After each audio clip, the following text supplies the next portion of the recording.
Horseshoe Indianapolis fans, at this time, we ask for a moment of silence. A moment of silence, please, in memory of Callie Witt, exercise rider for trainer Joe Sharp, who passed away after a training accident at Keeneland on Friday. All of us in racing mourn her loss. Right now, a moment of silence, please. A moment of silence in memory of Callie.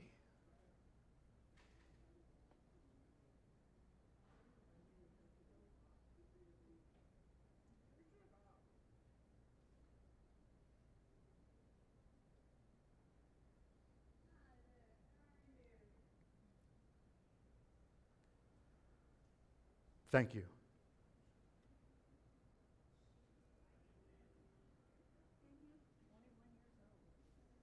I know, it was so sad. Ladies and gentlemen, at this time to honor America, we ask that you please rise and remove your caps for the playing of our national anthem.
Welcome to Wire to Wire. Hello from Horseshoe Indianapolis. Track announcer John G. Dooley alongside Racing Rachel with a 9-race program on tap here today. And the main track is fast. But Rachel, we had 2 races carded for the turf course.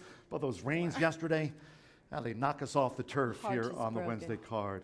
I know everybody was asking me yesterday. It does not fail, especially in California when I'm on TVG. When it rains so much in the morning, and then by the time I get on the afternoon, we're still having a lot of moisture in this track. It's just the way the weather is here in Indiana. It does not dry out as fast as it does over in California. You know, they might get rain and then it'll be fine, but it's just not the case here because we do have a little bit more moisture in the air, and it's very cool right now this time of year. Hopefully we'll get warmed up soon. But a fast track, so a couple of races off the turf course, 9 races to handicap, 8 thoroughbred races. We'll close with that quarter horse allowance over the 330 yards. How about yesterday, by the way? Eric Escada, we had 2 quarter horse races yesterday over the 300 yards, both pickup mounts.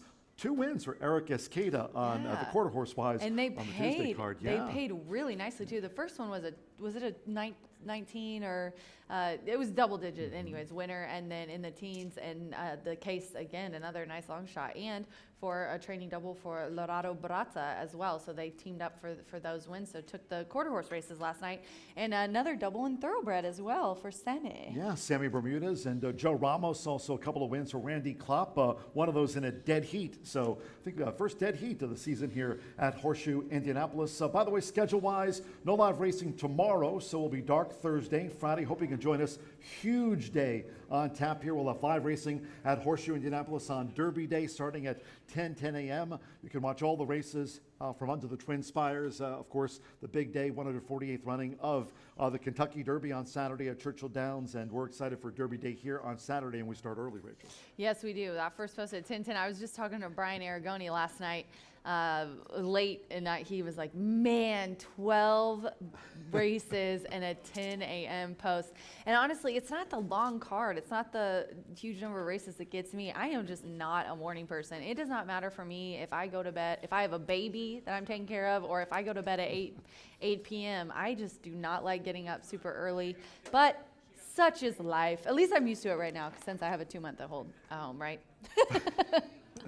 Fast track here at Horseshoe Indianapolis, as we mentioned, 9 races, 8 thoroughbred races, and we'll close with that quarter horse allowance over the 330 yards. Well, Rachel, I love Indiana, and you're the best co-host ever. That's what it says right here. It Yes, also says, now let's send it to WRTV. I don't know who for does the that weather script. forecast. I don't know. From Indy's streaming news leader, this is a WRTV update. Hey, good afternoon, race fans. I'm WRTV Storm Team meteorologist Todd Clausen. Not going to be the brightest day at the track today, but at least it'll be mainly dry. Skies will be cloudy and temperatures will be in the mid-60s, but with the clouds, it'll feel a little bit cooler than that. A very wet pattern, though, is going to take shape, and once we get past today, so you don't need the umbrella today, but in the coming days, you certainly will, as some areas could see over an inch of rain.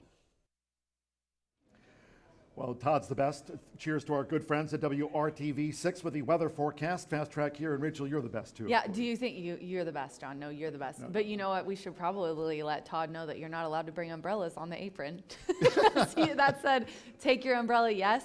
Take it in your car. Please do not bring umbrellas in the apron. We forbode it. I think yesterday, I think we lucked out. It seemed like it was Oh my pouring gosh, here in the yeah. morning, and then we saw some peaks of the sun, and the track went from sloppy to muddy to good. Fast track here to handicap today. Well, speaking of handicapping, let's dive in, everyone. Race number 1, the opening sprint, starts off the 50-cent early pick 4 here at Horseshoe Indianapolis. Great to have you with us. And Rachel from the opener scratched that last out winner here, the 3. Raccarino has been scratched. That leaves a field of 5.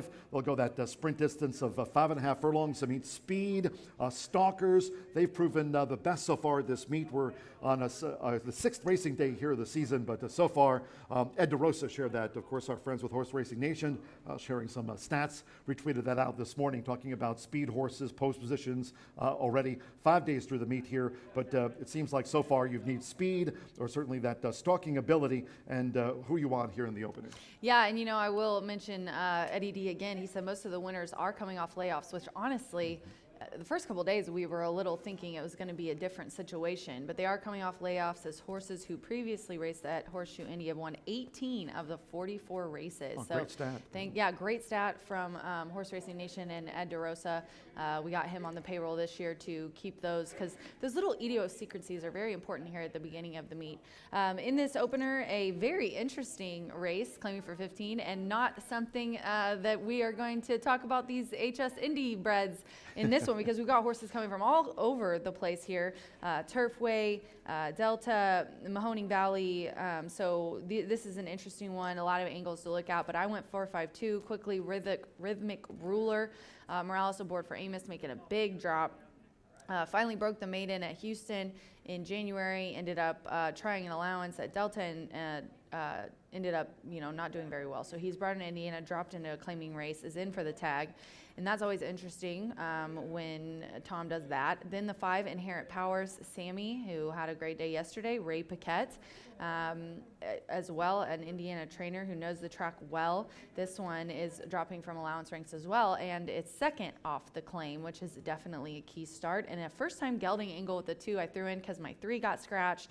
And I'm going to go with the 3, the Gennaro Garcia trainee, second at today's distance of 5.5 furlongs back here on November 1st last year. So that was the key for throwing that one in my trifecta. 4-5-2 for me here in the opener. Yeah, and speaking of your top pick, Rhythmic Ruler, time and time again, we see horses racing with us at the fairgrounds. They go to Delta Downs, and of course, Tom Amos, a perennial leading trainer, 11-time leading trainer at the fairgrounds in New Orleans. He'll send horses to Delta Downs there in Vinton, and it's that tighter oval, and some horses just do not take to that short stretch or the tighter turns. They come back to the bigger oval, like the fairgrounds racing here today, Rhythmic Ruler. So like this horse as well, with Edgar Morales riding for Tom Amos in the opener. Starts off the 50 cent early pick 4. To race 2 we go. Race number 2 starts off another rolling double and 50 cent pick 3. Race number 2, it's a maiden mile. A field of 6 with no scratches, no jockey changes, and the 7-5 morning line favorite. Speaking of a horse that's already had a start here this season at Horseshoe Indianapolis, the 3 firing range looking to fire off the winning shot. Gennaro Garcia teams with Gage Holmes. Yeah, the 3 and the 6 both exit a race on April 20th here, and it was the same race. It was the 7th race that day. I went against the 3. I'm going to go with the 6. Just Phil on the outside, Orlando Mojica for Tony Duran. This is a key drop from maiden special weight to maiden claiming 12.5 and second off of the layoff. The one for the money is who I'm going to go with next, Shorty Perez and Bob Gorham. That's an angle in itself. And then also this one's making its first 2020 debut. I got a question mark going from the maiden claiming. I'm not sure what happened. And an okay 3 was kind of best of the rest, though. Those first 2 really went away in that one. But does have good dirt, has flashed good dirt speed. And then I'm going to round it out with that heavy favorite firing range. Gage Holmes, she really sets a horse nicely. Gennaro, another Gennaro trainee in here the only Gennaro trainee. I'm still stuck on the second race. This one coming off a bullet work, and then entered that April 20th that we just said that John alluded to, and the same one as Just Phil. Second start off the layoff is key for him, and is also moving up to 2 turns, which some of these horses have tried before. Not the case here with firing range. So that's why I put that one. It's a bit of a question mark, so I put that one in for my trifecta. No program changes in the second race. You have a horse also like the 5 Palmer's Pass. I mean, Joe Ramos has been riding great here this season, especially when riding for Randy Klopp, the defending leading trainer here at Horseshoe Indianapolis. But you mentioned at the top of the show, we were expecting horses maybe that coming down from, say, the south side of Chicago to make an impact at Turfway Park. But there was training here all winter. Horses coming off the Horseshoe Indianapolis bench have fared well. We'll see maybe how a horse like Palmer's Pass does, too. Yeah, we will. It's going to be interesting. And I think we mentioned this yesterday, but after we have a full week of racing, which will be next week, Monday, Tuesday, Wednesday, Thursday, I'm going to have Ed and Horse Racing Nation run those stats again so that we can kind of get an idea of what those horses are doing. On to race number 3 we go as we take a look at our third of the day. Another, this is a maiden, but maiden sprinters here. They'll go the distance of 5 furlongs. We've been carding a lot of these 5 furlong races. It's only the 6th day of the season here. Yeah. So horses are getting back into their top form. Of course, we've seen Randy Klopp, not only first-time starters, but his horses firing, right off the bench in 2022. We're keeping our eyes on that. But with that said, maiden sprint here. It features the Straight Fire 6. You can mark down that jackpot is $1,036. So a one-day rollover in the jackpot. Yeah. I mean, it's a grand. Scratch number 1, Fashionada. So the one scratch, that leaves a field of 6 in the maiden sprint. That's right, and I'm going to go with a first-time starter in here. There's a couple of first-time starters, but I'm going to go with the 4, a little bit of sweetness. Andrea Rodriguez is aboard. I love Andrea, and she was our leading apprentice jockey last year. She did a great job. She's riding for Klopp. Liz and Randy own this one. And I looked up the stats for the sire. He's 17% when he wins with first-time starters. The dam has 3 winners from 5 starters and a stakes winner. It's Naughty Thoughts. She won at Laurel. And then, the breeding suggests it's going to like the sprint distance of 5 furlongs that are running today. So I like that one. Klopp, great year last year. And I think it's going to keep going with that success. The 7 Scrape, another first-time starter. So I got the first-time starters on top here. Ramos and Klopp hot together. He's had a win almost every day, Ramos has. And this dam has 5 winners from 6 starters, and 2 of which are stakes winners. So good breeding there. And then the 3, I'm sorry, I've got the 7 in my trifecta. I did put Dream Streak in my exacta. Deshaun Parker aboard for Steve Fostick. This one has early speed that I think is could possibly favor him. If these first-time starters don't really know what's going on or they don't get a good break, The outside is tough, even in a shorter field, sometimes for first-time starters. The 3, I think, is going to run bigger than the numbers suggest and the PPs look. So 4.37 for me here in the 3rd race. Yeah, Scrape is that first-time starter. A couple of winners on the card yesterday, as Rachel and I noted, for the team of Joe Ramos and Randy Klopp. 5 for 22 to start the season here, talking about defending training champion Randy Klopp. A couple of winners yesterday. Music to my ears, part of a dead heat yesterday with Joe Ramos, who also won with Smooth Justice. The Randy Klopp stable off to a lightning quick start here. 5 for 22 for that barn. And they have the newcomer, the 7, Scrape, in race number 3. Maiden Sprint, scratch the 1. And again, that Straight Fire 6 jackpot, $1,036. Well, here on the pre-race show, one more race to take a look at, and that's the 4th race in your program. It's an allowance. This is our sprint feature of the day for the Indiana bred, for the 3-year-old fillies. They're going the distance of 5.5 furlongs. Some nice sprint races here today. Really looking forward to those. And here, no program changes. And coming off, speaking of coming into town, well, you've got Eclipse Award-winning trainer last year, Brad Cox. He trains the 2 Rue de Bac, and you have jockey Manny Esquivel on board, making her first run since Keeneland, and certainly has the class edge going against these allowance fillies. Now, you think I would be able to speak French, because I don't think I've told you this yet, John G. Dooley, but I was an exchange student in France back in the day. I lived there for a month. I took French from the time I was in 6th grade all the way through college. Now, I don't know how to speak French. I can understand a little bit of French. Oui. Rue de Bac is the name of the 2. It is the back road. I'm making that up. I don't know what Bach means, but I do know Rue means road. Brad Cox trains this one. Rue de Rachel. This one's dropping down in class, obviously, coming to this 3-year-old allowance. Sharp work, dropping down a little bit in distance, just a tiny bit. Might benefit, seeing as how some of these races have a bit played out for this 3-year-old filly by Distorted Humor. I think this one's going to be the heavy favorite. I'll take being a chalk-eating weasel with a Brad Cox trainee, because it's just the way the cookie crumbles. It's Brad Cox. Exactly. Blessed Life, Santos Sandra and Sippy is who I'm going to put with next. Another one jumping down, coming from some Turfway poly races and a bullet work on April 29th. And then the 4 Gorman DP is aboard for Kelsey Donner. The 6-month layoff is a little bit of a question mark for me, and the numbers aren't huge layoff with this trainer, so I put this one in for my trifecta.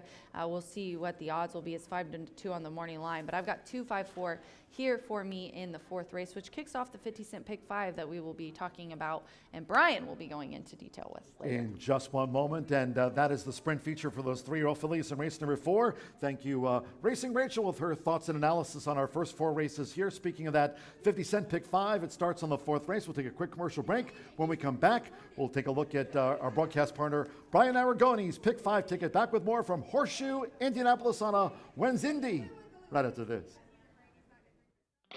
Feel the excitement with TwinSpires.com, the official betting partner of the Kentucky Derby and Breeders' Cup. With TwinSpires.com, place legal wagers and watch live horse racing wherever you are on any device. Sign up, play, and win today. New players use promo code FREE100 on sign up to start your $100 bonus. With TwinSpires.com, you can bet on horse racing. Get the TwinSpires.com app to receive special offers and the most up-to-date information. Terms and conditions apply. Void where prohibited. Please wager responsibly. It's the nature of all Caesars to rule the world, which means Caesars rule the world of sports, which means Caesars rule the world of sports books. Ergo, Caesars rule the world of sports book apps. Those are the rules.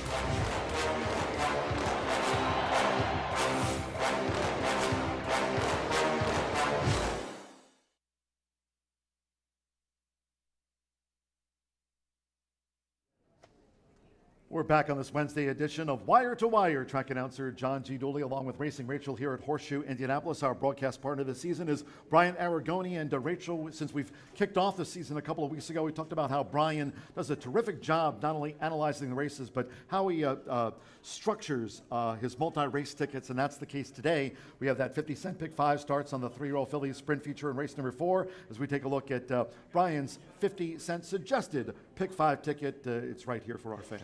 Yeah, and he's going to go over this in detail a little later, but starts in race 4. He goes 1, 2, 3, 4. We already talked about this. He's got inside post, too. Yeah, he's got Irish Tap, which I think is a nice one, making its first time with winner's debut. I think the others are a little more reverse, but definitely a nice one and pay good. The 5th race, he goes 4, 5, 6, 7. So he's got the outside horses. This 7, Go Rodney at 20-1. Really hope for those because it's going to make the difference in your tickets. In the 6th race, he goes 1, 3, and 5. This 3 is pretty interesting, making it second-time start. Lifetime start for Rob Dobbs. And then the 7th race, he goes 3, 4, 6, 8. So spreads in 4, 5, and 7, and then he's got a single. Wow. In the 8th race. He singles in the 8th race, a 20-1 on the morning line, CFV 4-wheel drive. That is a very nice selection, and I think it's going to be bet down a little bit more, but this is a Lily Gonzalez trainee, and it has been taken off the turf, and I think maybe she kind of was betting for that or wanted it that way. This one's never ran on the poly or on the turf. A lot of these have run on the poly. It's going to be a pretty interesting race and a good race to pick one of these long shots because this one I don't think is very chalky at all here in this race. So take a note of his single.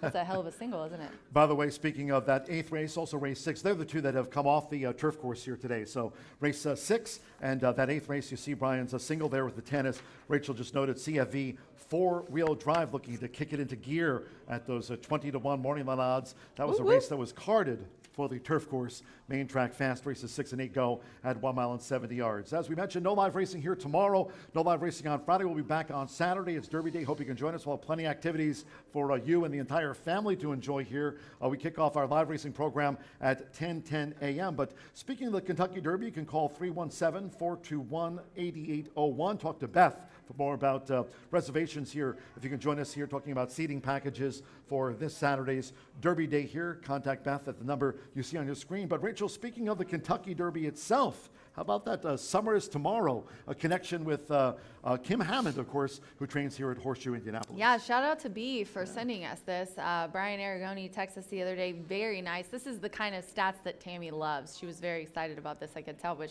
Summer is Tomorrow is a Japanese long shot for the Kentucky Derby Saturday. His Damn Always Tomorrow raced for Kim Hammond back in the day, turning in 11 of 15 starts at the then Indiana Grand. Always Tomorrow retired in 2014 to the broodmare ranks. So very, very cool hunch play that I'm definitely now going to play in some exotics on Saturday.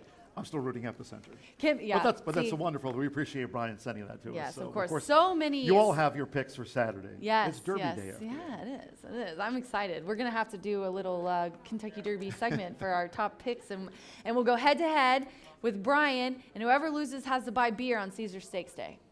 I'm in. I know. Anything with beer, me and John are good to go. We're ready. We'd love to hear from all of you on social media. You can follow and tweet us here at the track at HS Indy Racing, of course, my broadcast partner at Racing Rachel M. I'm at John G. Dooley on Twitter as you take a look. So we'd love to hear from all of you, of course, the very popular hashtag Twitter Tuesday. We had that winner yesterday. We congratulate, of course. There's going to be a Dooley's double contest here on Saturday. We'll be tweeting about it all, and that coming up. First place, $200, $100 for second. I'll be picking some of those 6 doubles here on the live racing program. Of course, we'll have simulcasting from under the Twin Spires on Derby Day on Saturday. But if you're joining us here, check out that Dooley's double contest. Looking forward to that. And of course, hashtag Twitter Tuesday yesterday. Rachel's Warriors. We've got Dooley's Legends coming Tons up of on fun. Monday as we kick off Monday through Thursday racing next week here. Super excited about all the new handicapping contests, including our man Dooley and Brian when he's here as well. Well, stick around, stay tuned. I'm heading up to the broadcast booth. I'll have all the program changes in advance of the 2:30 opener here today. Main track is fast again. The 6th and 8th are off the turf. Until next time, for our entire Horseshoe Indianapolis crew and my best ever, #1 partner, Racing You heard Rachel. it, Joe Track Christopher. announcer, it said it right here. Track announcer John G. Dooley saying, we're done. Have fun. Bye for now. Who's buying beers?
Good afternoon from Horseshoe Indianapolis.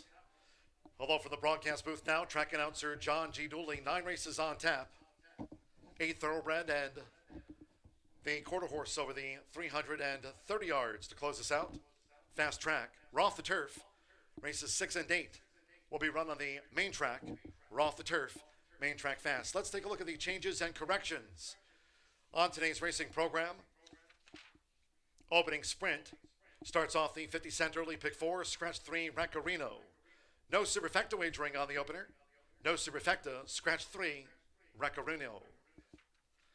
In the second race, maiden mile, no program changes, all 6 run. No changes in race 2. Turning to the third, from the maiden sprint, scratch 1, Fashionata.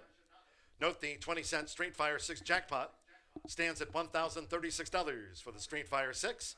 Jackpot $1,036, scratch the 1, Fashionata.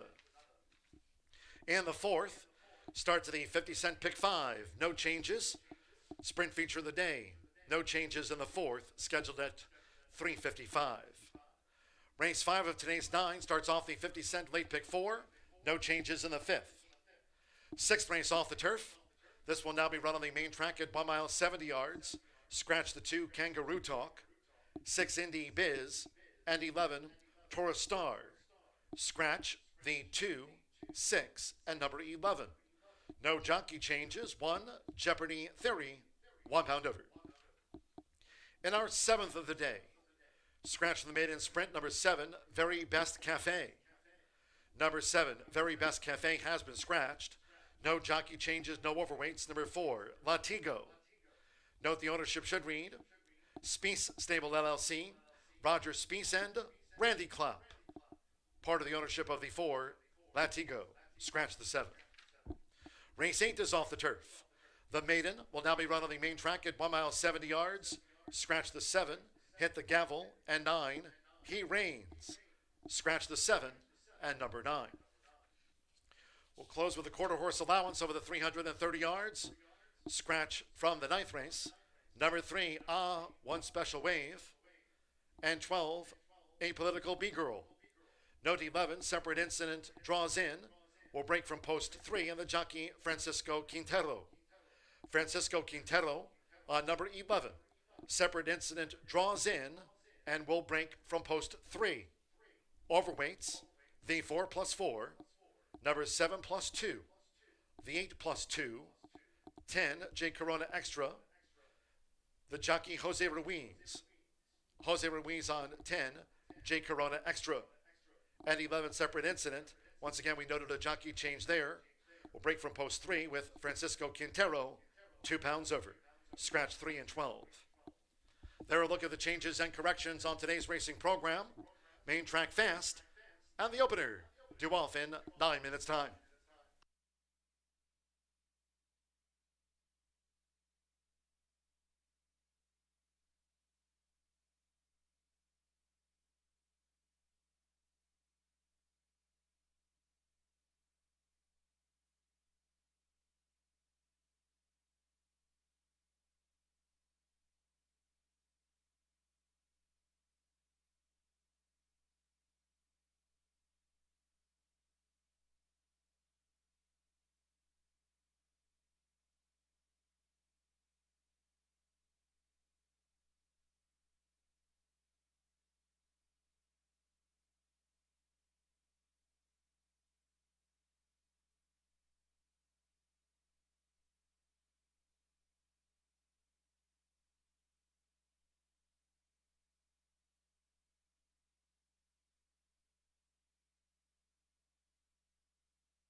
The horses stepping onto the track for race 1, this opening sprint.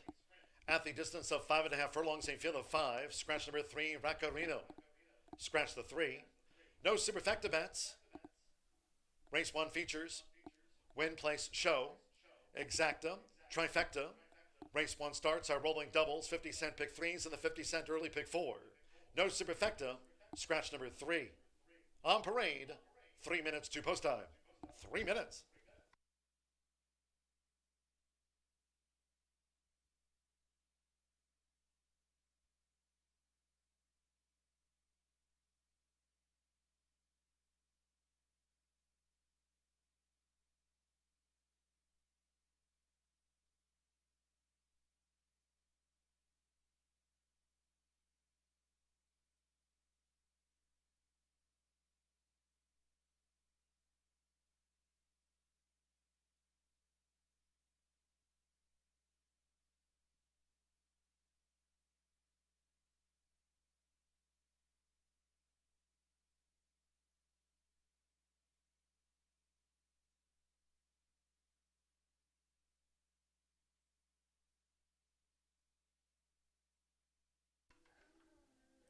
Two minutes.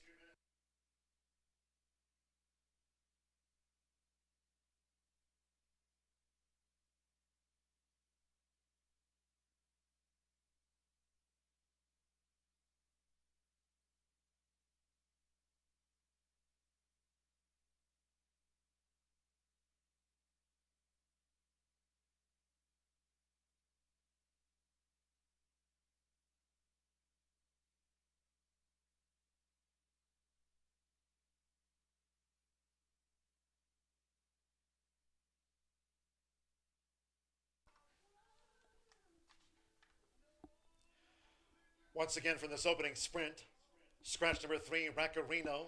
Scratch the 3. No changes in the second race. Race 2, Made It Mile, all 6 run. No changes in race 2. Fast track.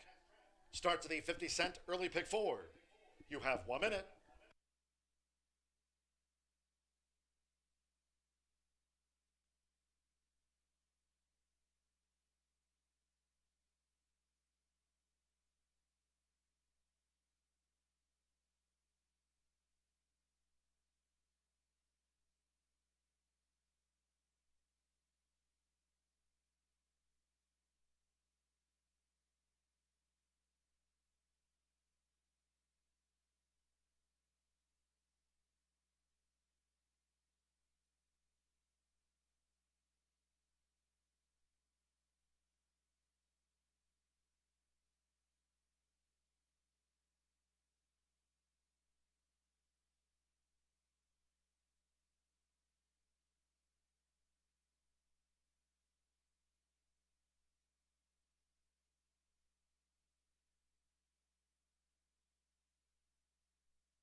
The horses are approaching the starting gate.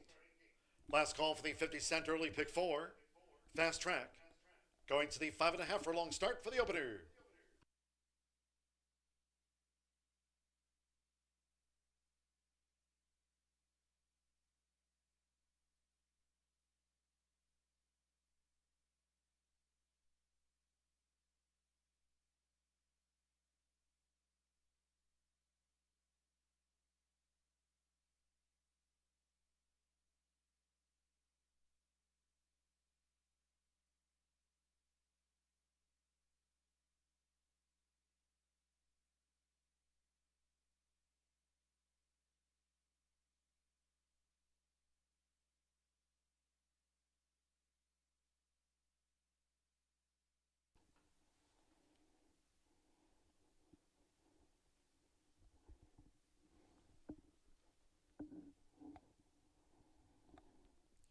The horses have reached the starting gate.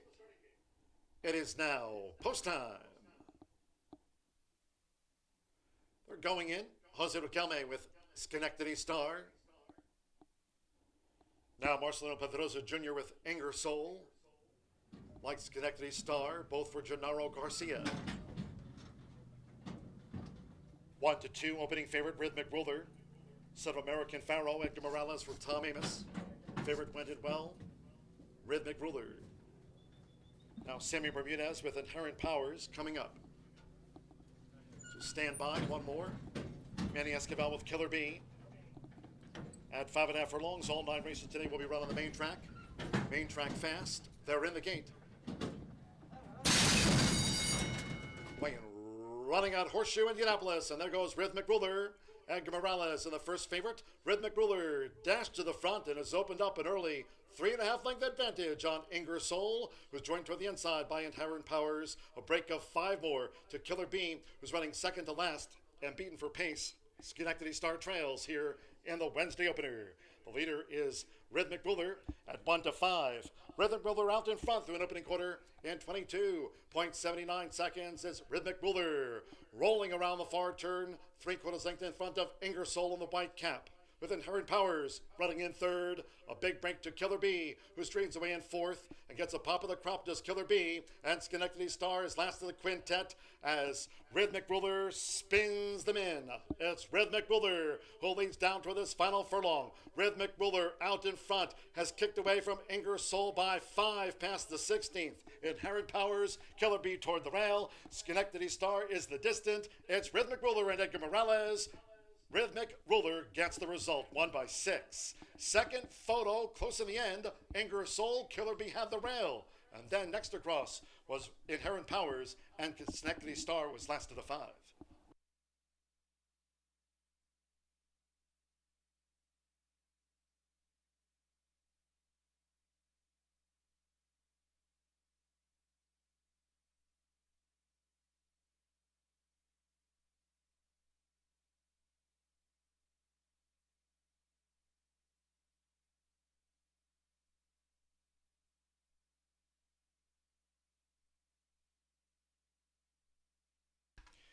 And 1 minute 5.13 seconds, fast track 105.13 for Rhythmic Ruler. At 1-5 was first. Number 2, Ingersoll at 12-1, held the place spot safely from 6. Killer Bee at 9-2 third, and at 5-1-5, Inherent Powers was fourth. Schenectady Star last of 5. It's 4-2-6-5-1 in the opener, 105.13. Son of American Pharaoh. Rhythmic Ruler, Edgar Morales, teams with Tom Amos for late night stables, and the 1-5 favorite starts us off.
The first race is official. Horseshoe Indianapolis congratulates the winning connections of Rhythmic Ruler, 4-year-old Chestnut Colt by American Pharaoh, and a Dancing General by General Meeting.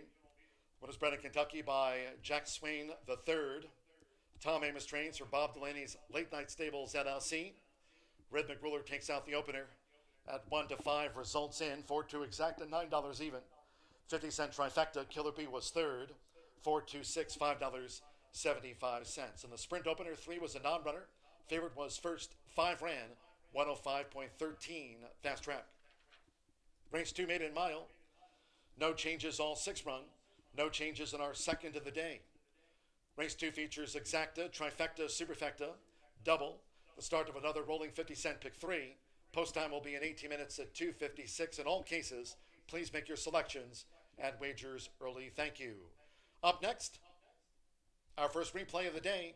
Hope you had a bet on Rhythmic Ruler.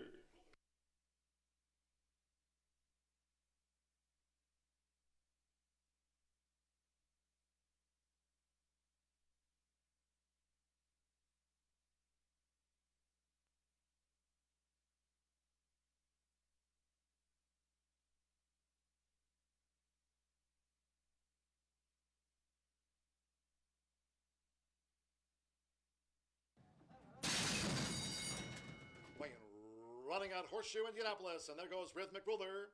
Edgar Morales in the first favorite. Rhythmic Ruler dashed to the front and has opened up an early 3.5 length advantage on Ingersoll, who's joined toward the inside by Inherent Powers. A break of 5 more to Killer Bee, who's running second to last and beaten for pace. Schenectady Star trails here in the Wednesday opener.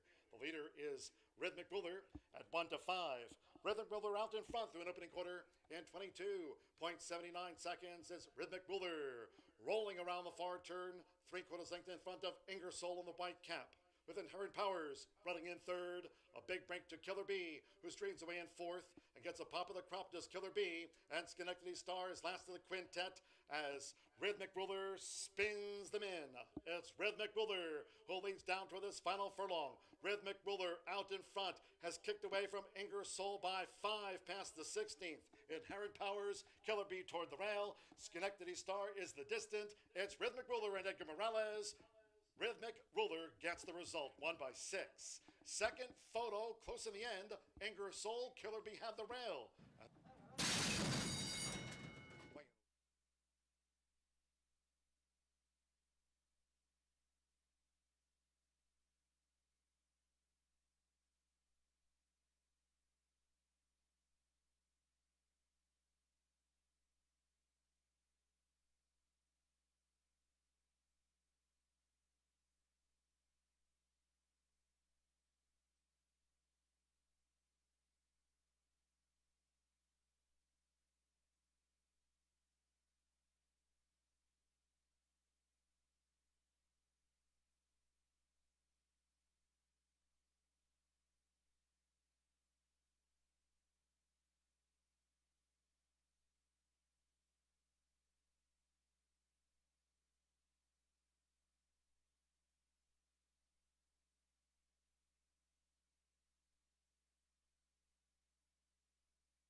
We're getting closer to post time for our second race here at Horseshoe Indianapolis. Hello, track announcer John G. Dooley. Well, on Saturday, hope you can join us here at Horseshoe Indianapolis for our Derby Day, where we have some 12-horse fields carded for our live racing program on Saturday. But how about under the Twin Spires in Louisville, Kentucky? Of course, the running of the Kentucky Derby 148, as we take a look at today's edition of Dooley's Data and more about the Run for the Roses. As I mentioned, here on Saturday for our live card, we'll have a few 12-horse fields, but in the starting gate under the Twin Spires, number of entries, 20 for this year's Kentucky Derby. And a lot of people tend to, sometimes they try to find that gray horse. Maybe you're looking for a gray to bet in the Run for the Roses. Well, in fact, there are 3 gray horses running in this year's Kentucky Derby: Charge It, Barber Road, and the great-looking White Barrio. A lot of fans of White Barrio for Saturday's big race. And again, hope you can join us here for Derby Day. Total number of wins in the field for the 148th Run for the Roses: 51 wins among the 20 entered for Saturday's big race under the Twin Spires. And the number of millionaires in the field, well, that's a couple of them. Tis the Bomb and, of course, Epicenter, having already won the $1 million TwinSpires.com Louisiana Derby in March at Fairgrounds Racecourse. So there's a look at some Dooley's data about the Kentucky Derby. Again, we'll have a live racing program. We have some 12-horse fields of our own coming up. Hope you can join us here at Horseshoe Indianapolis. On Saturday, we kick off our live card at 10:10 a.m. Hope you can join us here Saturday, Derby Day. Well, Maiden Milers in race number 2. Stay tuned. Coming up, Brian Aragoni with his thoughts on race number 2, the Maiden Mile.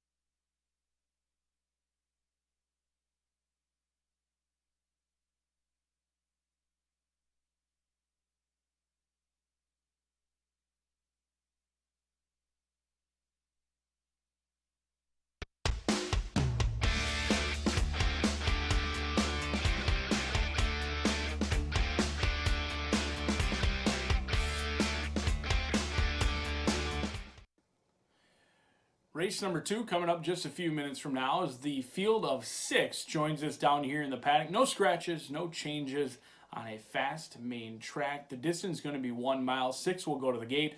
One of them will return a maiden no more. State-bred maidens set to contest 8 furlongs in here. And I find myself drawn to the 2 outside runners in here in Palmer's Pass and Just Phil. But Palmer's Pass likely to be the better in the value at 5-1 in the morning line. Jonathan Nance sends this one out. Indiana purchased not that long ago for $4,500. Still looking for the maiden breaking score after 7 career starts, but each and every start has been at this 1 mile distance. They've tried the turf in the past. Ran an even running 5th place finish last time out. Was never really involved, but they were bet that day against some very similar competition. Went off under 4-1. Joey Ramos has been one of the hottest jocks in that jock room, winning at 25%. He's off to an excellent start in here, and this one has been working consistently. One of the trainers that did come in to the track early, and I'm looking for fitness in maiden races, especially as we start to stretch some of these sprint races out to the 1 mile distance. I want to see horses that are fit, ready to go off the layoff, and that could be what you have with Palmer's Pass, and you get the hot rider on 5-1 on the morning line. But on the outside, the 5-2 morning line favorite in Just Phil gets Orlando Mojica, someone I'm very familiar with from my days back at Canterbury Park, as he used to be up in Minnesota, and now he's made home here in Shelbyville at Horseshoe Indianapolis. Duran sends this one out. Another one who is 0 for 7, but this one has been knocking on the door a little bit more frequently than a horse like Palmer's Pass. A second to his credit, along with 3 third-place finishes. Does show tactical speed. This could be the one to catch to cash, turning for home. Breaking from post 6, you shouldn't really have to worry about the post being an issue in here because they have enough tactical speed to go to the lead if no one else wants to go. Otherwise, sit just off the flank of someone else who wants to set the pace and try and make one run of it. You can draw a line through that last race. 5 furlongs sprinting.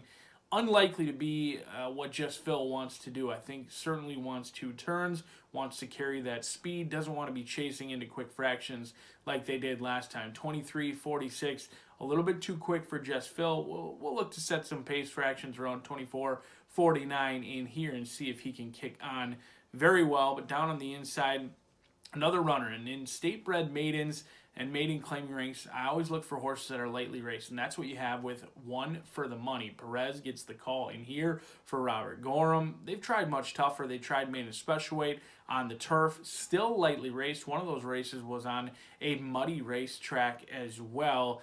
Didn't show much that day, closed into it a little bit, but was beaten by 15 lengths. I think this one can show more speed. Now, still learning. One day they were closing from the back of the pack. Another time they tried the turf. And the last time out back November, they showed speed and ran a very good third place finish, beaten by only 3 lengths behind Guard, who's gone on to do nice things since that maiden breaking score. So One for the Money, if ready to roll, should have the shortest way around the racetrack, and another one who could be contending the pace up front. It's only a field of 6, but we've got those 50-cent pick 3s, the 10-cent superfecta, and the rolling daily doubles. It's going to be 5, 6, and 1 for me. As we talked about in the opener, 6 will go to the gate. One of them will be a maiden, no more. Coming at you next.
Race number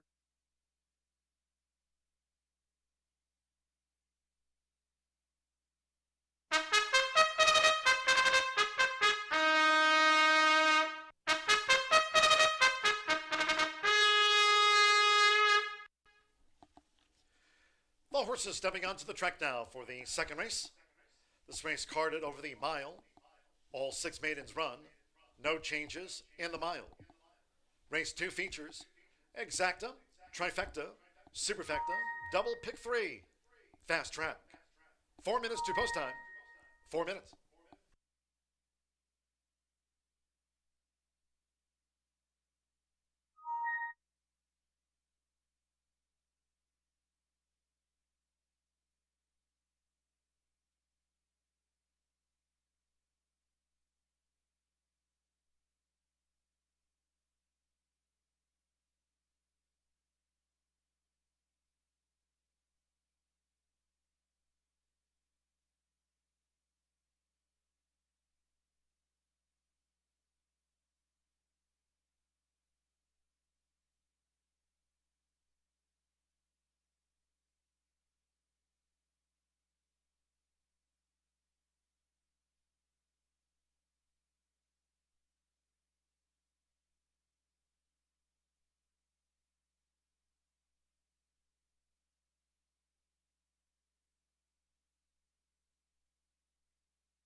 2 minutes to post time.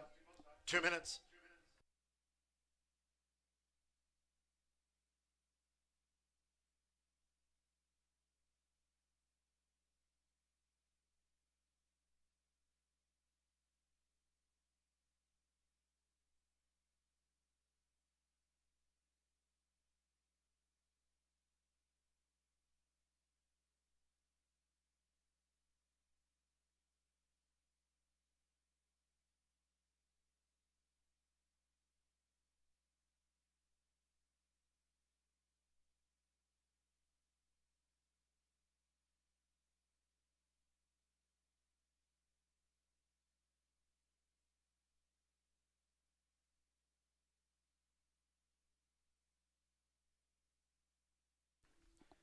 Add 1 minute to post time.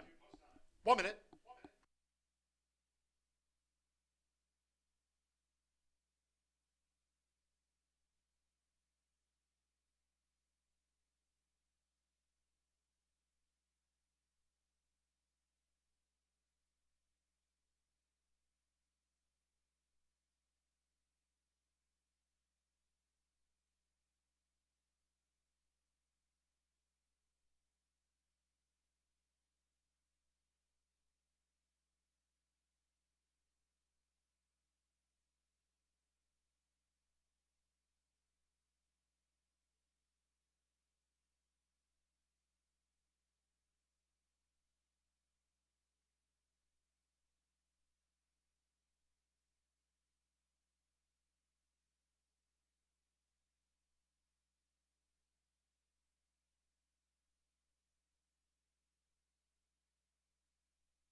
The horses are approaching the starting gate.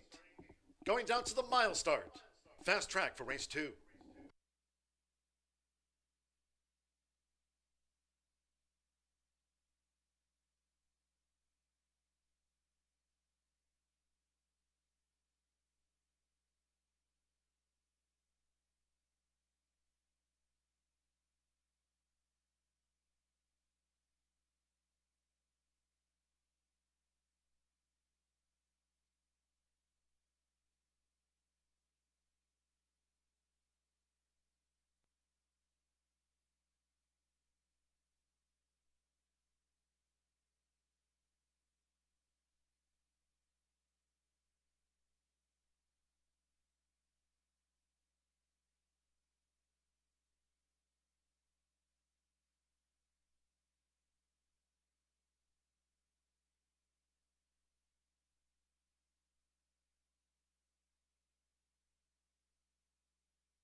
The horses have reached the starting gate. It is now post time. Loading at the mile start, Eddie Perez with One for the Money.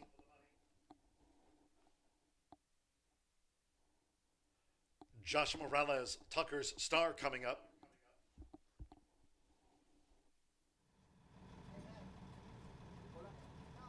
Twice started, Tucker's Star out to 31-1. Just fell 8-5 favorite. 5-2, One for the Money in firing range. 9-2, Palmer's Pass. All 6 run.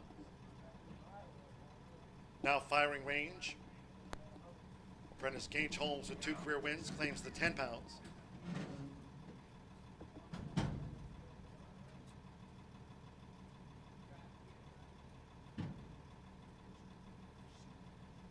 Three race made in firing range.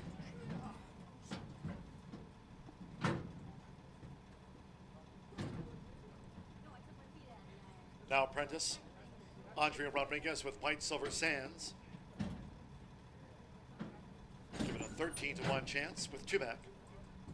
Joseph Ramos with Palmer's Pass. It's run of 2022. Palmer's Pass went in well. One more, Orlando Mexico with Just Phil. Was the 9-5 favorite. Over the mile for the second of the day here at Horseshoe Indianapolis Fast Track. They're in the gate. They're off, racing 1 mile. There's Just Phil toward the inside. Firing range, Tucker Stars in the white cap, Palmer's Pass and White Silver Sands in that line of 4 is Just Phil. Gets the jump on them here for Orlando Mexico. Just Phil out in front. In tight quarters toward the inside, Tucker's Pass takes back off heels. Firing range with a bit in between horses, and White Silver Sands is 3 deep as they go to the back. Toward the inside, Tucker's Star, now 4th upon settling, a break of 2 more to Palmer's Pass in 5th. While One for the Money trails, they made in sextet, the first 2 of 8 furlongs as they go up the back. Well, the quarter failed us, but it's Just Phil doing this easily out in front. Just Phil leads for the run to the half-mile pole. From firing range, kept close, and White Silver Sands is racing 3rd on the outside as Just Phil leads them toward the far turn. Then Tucker's Pass on the outside is Palmer's Pass, who's running 2nd to last as Tucker's Stars now drops back and One for the Money remains last. Half mile posted. Well, that's up in 49.33 seconds inside 3 furlongs to go. And it's bid now by firing range for Gage Holmes. Firing range has just swept past Just Phil as Palmer's Pass starts a bit on the outside. Just Phil is under pressure and has dropped back once headed. It's firing range with a couple of furlongs to go. One for the Money kicks into gear, has the red cap. We drop back then to White Silver Sands, who's tired, and Tucker's Stars has dropped back to last after 3 quarters in 1 minute 15.14 seconds. Firing range has opened up a 6-length lead with 1 furlong to go from Palmer's Pass, who's 2nd and boxing on. One for the Money will be 3rd best. It's firing range, and firing range scored the winning run by 3. Palmer's Pass was 2nd to gap away One for the Money 3rd, and Just Phil finished 4th. Well clear.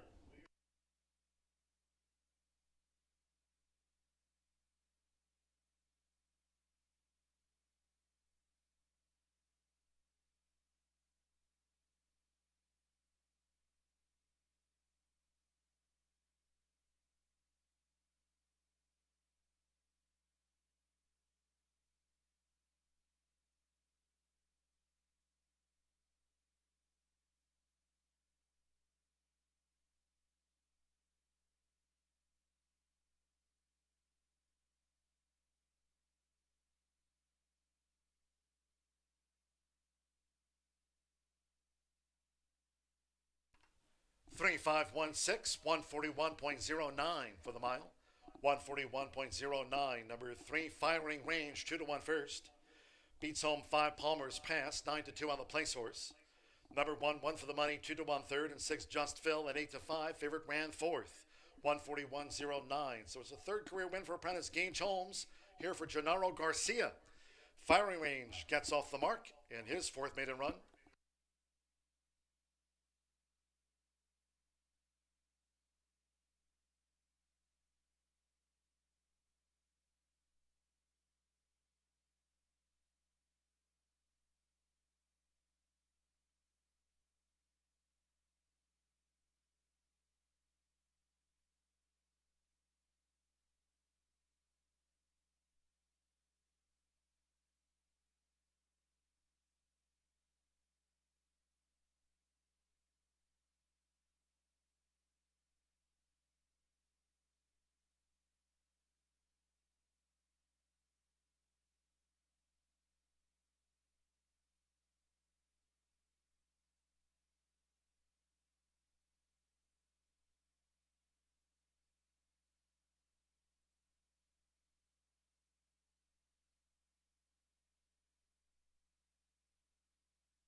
Returning to the winner's circle, number 3, Firing Range, with apprentice Gage Holmes.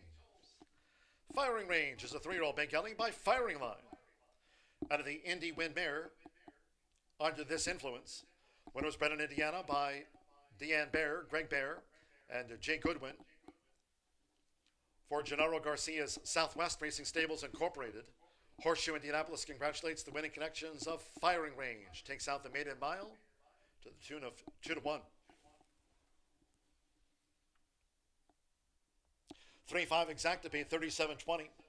50-cent trifecta, 3-5-1, $26.70. 4 and 3 in the opening double, combining rhythmic ruler to Firing Range, $10.60.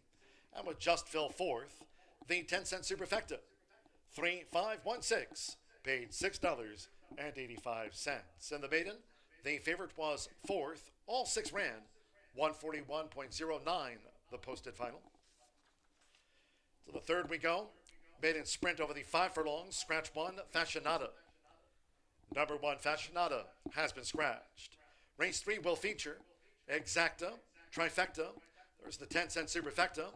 Start of another double, rolling 50-cent pick 3. Mark down the 20-cent Straight Fire 6 jackpot as $1,036. $1,036 for the Straight Fire 6. All races on the main track. Races 6 and 8 are off the turf. Main track fast. Post time for the third in 19 minutes, scheduled off here at 3:26.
They're off, racing 1 mile. There's Just Phil. Toward the inside, Firing Range, Tucker Stars in the white cap, Palmer's Pass, and White Silver Sands in that line of 4 is Just Phil. Gets the jump on them here for Orlando Mexica. Just Phil out in front. In tight quarters toward the inside, Tucker's Pass takes back off heels. Firing Range with a bit in between horses, and White Silver Sands is 3 deep as they go to the back. Toward the inside, Tucker's Star, now fourth upon settling, a break of 2 more to Palmer's Pass in 5th. While 1 for the money trails the maiden sextet, the first 2 of 8 furlongs as they go up the back. Well, the quarter failed us, but it's Just Phil doing this easily out in front.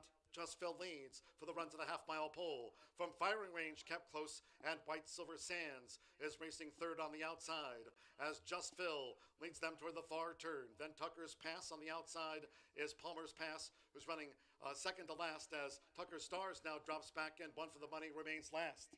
Half-mile posted. Well, that's up in 49.33 seconds, inside 3 furlongs to go. And it's bid now by Firing Range for Gage Holmes. Firing Range has just swept past Just Phil as Palmer's Pass starts a bit on the outside. Just Phil is under pressure and has dropped back once headed. It's Firing Range with a couple of furlongs to go. 1 for the money, kicks into gear, has the red cap. We drop back then to White Silver Sands, who's tired, and Tucker's Stars has dropped back to last after 3 quarters at 1 minute 15.14 seconds. Firing Range. Firing Range has opened up a 6-length lead with 1 furlong to go from Palmer's Pass, who's second and boxing on. 1 for the money will be third best. It's Firing Range, and Firing Range scored the winning run by 3. Palmer's Pass was second, a gap away, 1 for the money third, and Just Phil finished fourth. Well clear.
10 minutes to the third race here at Horseshoe Indianapolis. We have a 3-year-old nut maiden claiming for $20,000. This does kick off the 20-cent pick six, and we have a little bit of money in there, $1,036.57. Scratch the one Fashionata out of this race, and I went with the 4 here on top. A first-time starter, 5-2 on the board. Little bit of sweetness. Little bit of sweetness gets the services of Andrea Rodriguez today, our defending apprentice jockey. Liz and Randy Klopp have this one, and I looked up the breeding on this 3-year-old daughter of Bayern. He wins 17% with first-time starters. The Dam, Sweet Thoughts, which is an AP Indy dam, has 3 winners from 5 starters, including 1 stakes winner. Naughty Thoughts won a nice $100,000 stake at Laurel. The breeding suggests that this one will like sprint distance, and I really like the works. There's some gate works that are really nice on this one, so I'm thinking she's going to come out and she's ready to go. She looks pretty ready in the paddock there. Not too amped up, but definitely alert and ready to go. Then I'm going to go with the 3. The 3 is a Dream Streak at 9-2. Sean Parker is aboard for Steve Fostick, and this one flashed a little bit of early speed.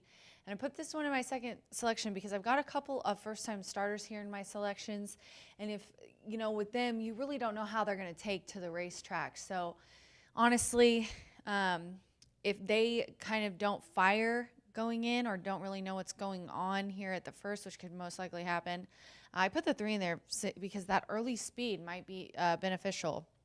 Plus, this one's making a key drop from maiden special weight ranks down to maiden claiming for 20. So I really like this one. I think the easier company is going to be key and has been on turf and poly, trying dirt again after that April 20th start, and is still at 5 furlongs. So let's try one more time. That was a big field of 12. This time in was 7. And then I'm going to round it out with the 7-5 favorite right now. With you, when you have maiden races, even these maiden claiming for 20 with horses that the bulk of the race do have starts, you definitely want to look at the tote board for clues. This first-time starter is getting some action. This is a 3-year-old daughter of Will Take Charge. Honky Tonk Trick is the Dam, and she has 5 winners from 6 starters, 2 of which are stakes winners. She produces good babies. Plus, Ramos and Klopp are hot together. So the work pattern looks good. Nothing jumps really off the page, but some good beneficial gate works that I like back in March. So 437 for me here in the 3rd race at Horseshoe Indianapolis. Again, this does start the 20-cent jackpot straight fire pick 6 with a little bit of money rolled into that one. So good luck if you're playing those tickets. And don't forget, our next race is the 4th, and it does start the IG pick 5 with the lowest takeout in the land of 11.99%. Good luck.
Horses coming onto the track now for race 3. This maiden sprint over the 5 furlongs, a field of 6. Scratch the 1, Fashionata. Scratch the 1. Race 3 features Exacta, Trifecta, Superfecta, Double Pick 3. The 20 cent Street Fire 6 jackpot stands at $1,036. As we've noted, all races today will be run on the main track. Races 6 and 8 are off the turf, main track fast. 4 minutes to post time. 4 minutes now to get a bet on.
Two minutes to post time. 2 minutes.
Now 1 minute to post time.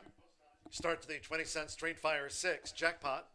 And the Street Fire 6, $1,036. Fast track, less than 1 minute.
The horses are approaching the starting gate.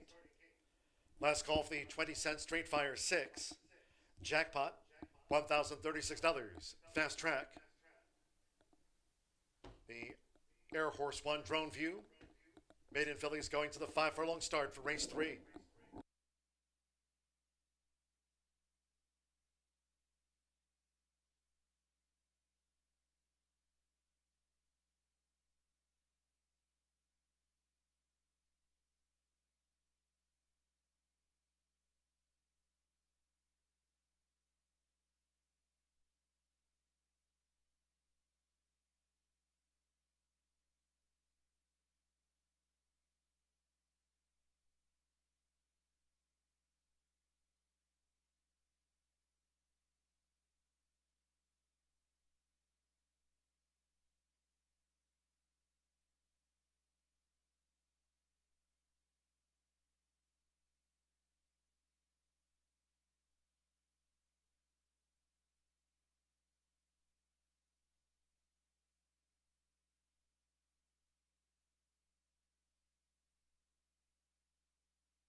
The horses have reached the starting gate.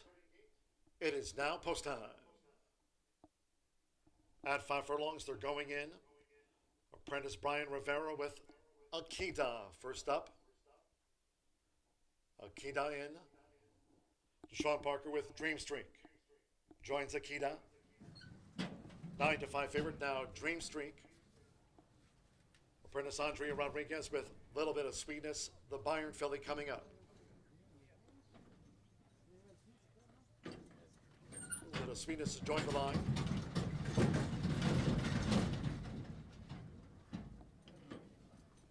Rainier Arietta with 18 times started, Driving Wind. A couple of them back. Horseshoe Indianapolis with Selena Singh. The Lord Nelson fillies in.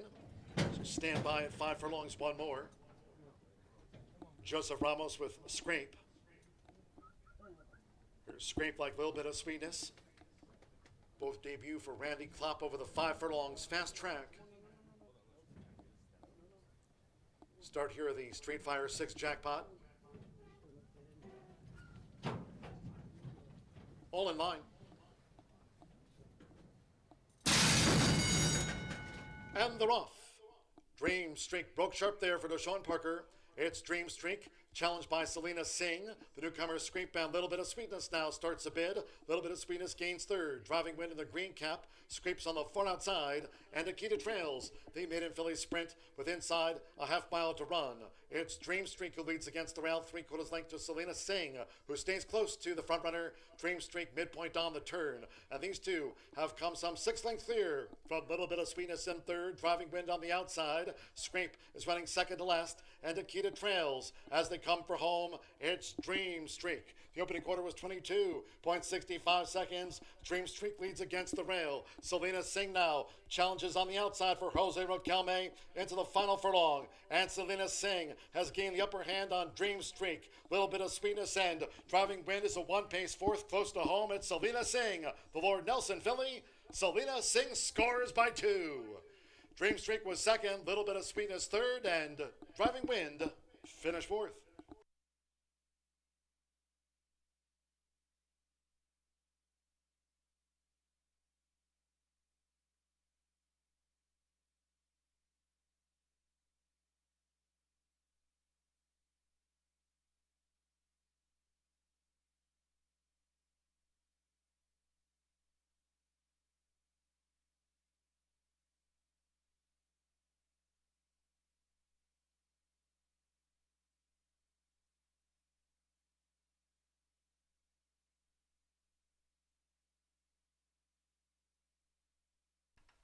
Six, 3, 4, 5 after the maiden filly sprint. 59.46. 6, Selena Singh. 7-1 first. Number 3, Dream Streak at 7-5 was second. 4, Little Bit of Sweetness at 4-1 debut third. And 5, Driving Wind. 5-1 on the fourth filly. 59.46. Hold all bets until official. Second time starter, Lord Nelson filly.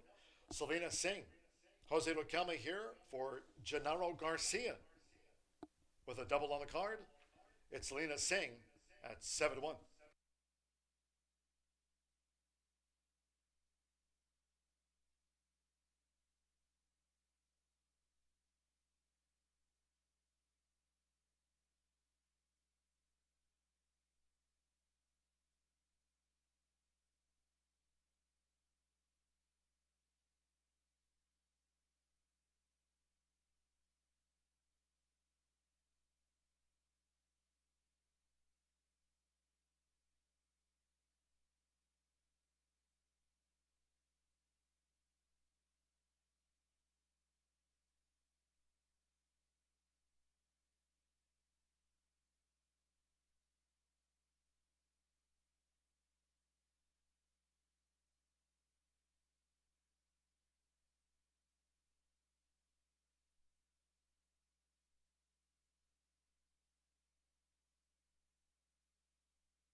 Seven to 1 on Selena Singh, a maiden winner at second asking. She was ninth here on debut to Irish Tap, who runs next in the fillies sprint feature. Here's 6 Selena Singh with Jose Riquelme. Selena Singh is a 3-year-old bay filly by Lord Nelson out of Song of My Heart by Song and a Prayer, bred in Kentucky by Gary Tussey. Racing for Normando Jimenez and Gennaro Garcia's Southwest Racing Stables Incorporated. Training double for Gennaro Garcia. Horseshoe Indianapolis congratulates the winning connections of Selena Singh. Takes out the maiden sprint. 1760 to win on the Lord Nelson filly. 6-3 exacta 57.20. 50-cent trifecta pays on 6-3-4. First pick 3 of the day. 3 and or 4 with the 3 with the 6. $16.15. That 50-cent trifecta and even $73. 3-6 for the double. $64.40 on the 10-cent superfecta paid $29.47. Driving Wind was 4th, making her 18th run. 59.46, 4th race. 3-year-old filly sprint feature. No changes, all 6 run. Feature sprint of the day. Race 4 with exacta, trifecta, superfecta, double pick 3. Start of the 50-cent pick 5. Fast track. Post time for the 4th in 20 minutes at 3:56.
And they're off. Dream Streak broke sharp there for Deshaun Parker. It's Dream Streak, challenged by Selena Singh. The newcomer Scrape and Little Bit of Sweetness now starts a bid. Little Bit of Sweetness gains third. Driving Wind in the green cap. Scrapes on the far outside. And Akita trails the maiden filly sprint with inside a half mile to run. It's Dream Streak who leads against the rail 3/4 length to Selena Singh, who stays close to the front runner. Dream Streak midpoint on the turn. And these two have come some 6 lengths clear from Little Bit of Sweetness in third. Driving Wind on the outside. Scrape is running second to last. And Akita trails as they come for home. It's Dream Streak. The opening quarter was 22.65 seconds. Dream Streak leads against the rail. Selena Singh now challenges on the outside for Jose Riquelme into the final furlong. And Selena Singh has gained the upper hand on Dream Streak. Little Bit of Sweetness end. Driving Wind is a 1-pace 4th close to home. It's Selena Singh, the Lord Nelson filly. Selena Singh scores by 2. Dream Streak was second, Little Bit of Sweetness third, and Driving Wind finished fourth.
Racing Rachel here. I have some super exciting news for you. Horseshoe Indianapolis will be featured on FS2 this week. That's right, you can catch us on Fox Sports Network between Derby Week racing this week on Tuesday and Wednesday. Plus, there will be more dates to come in the future. For more information, follow us at HS Indy Racing and at Racing Rachel M. Good luck.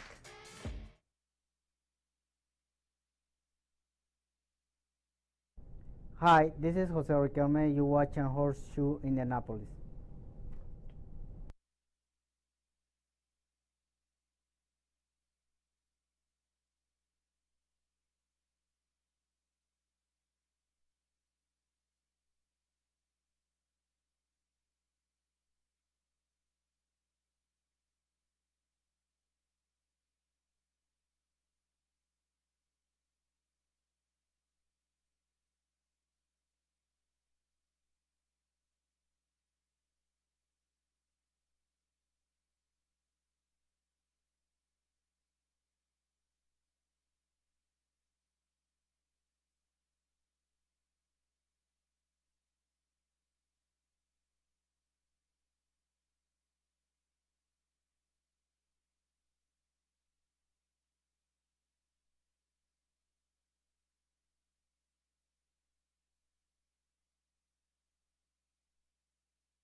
Race number 4 coming up next gives you that low takeout pick 5. One of the lowest takeouts in the entire country. In fact, below 12% at 11.99%.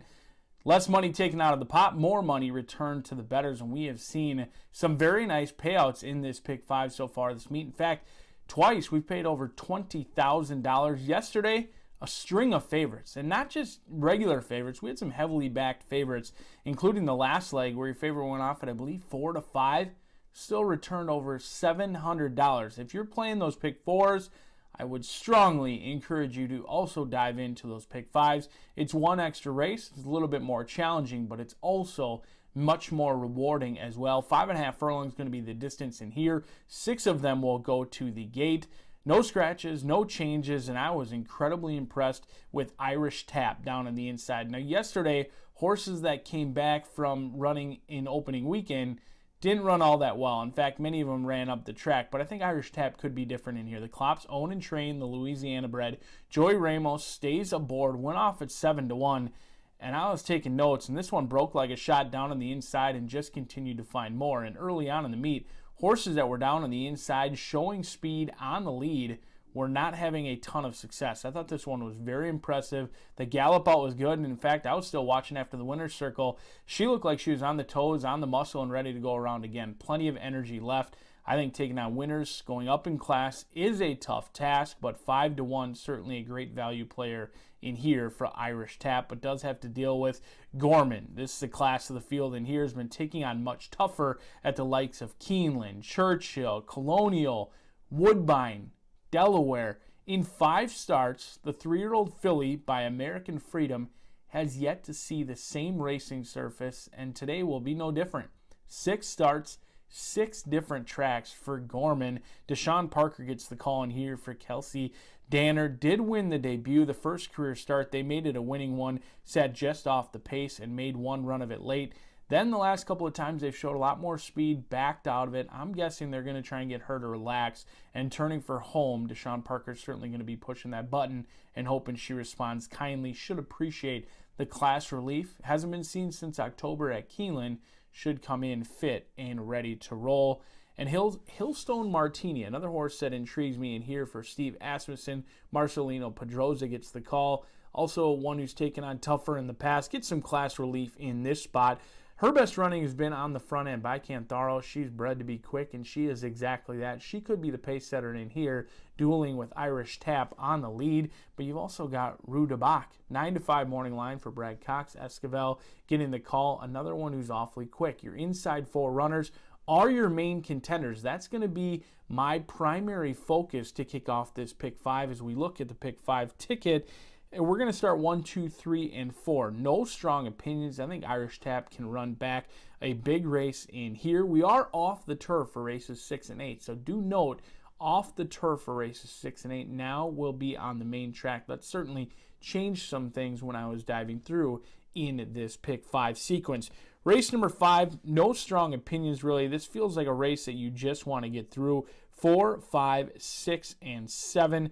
No strong takes, but hopefully we can get Go Rodney home a winner at 20-1 on the morning line. Coming up with race number 6, this is one that kind of completely changed. It was scheduled to be a maiden race on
3-year-old fillies stepping onto the track now for race 4. This race will be run at 5.5 furlongs, a field of 6. There are no program changes. All 6 run in the sprint. Exacta, trifecta, superfecta, double pick 3, with that low takeout, 50-cent pick 5, fast track. 5 minutes to post time. 5 minutes.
Three minutes to post. 3 minutes.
We've now drawn to within 1 minute to post time for this featured 3-year-old filly sprint.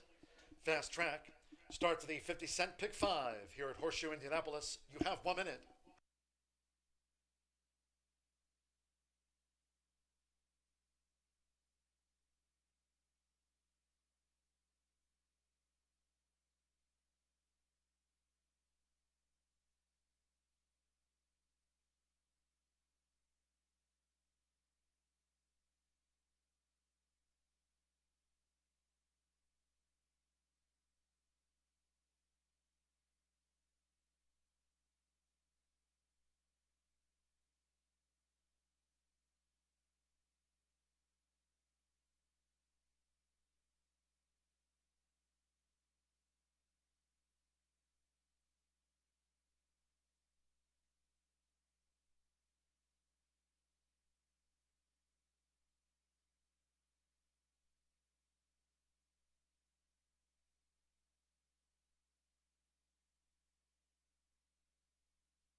The horses are approaching the starting gate.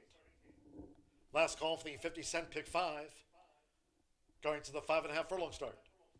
For race 4. Fast track.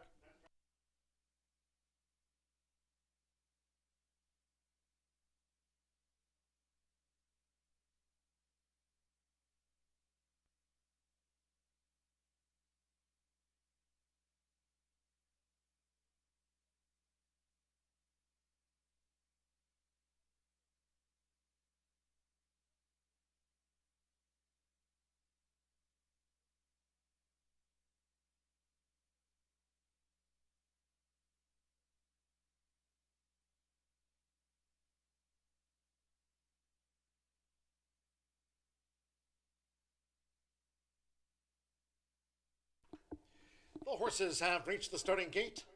It is now post time. They're going in. Joseph Ramos with Irish Tap won here on debut. The first filly in. Now Manny Esquivel with Rue de Bach. Loads a 3-5 favorite. Joins Irish Tap.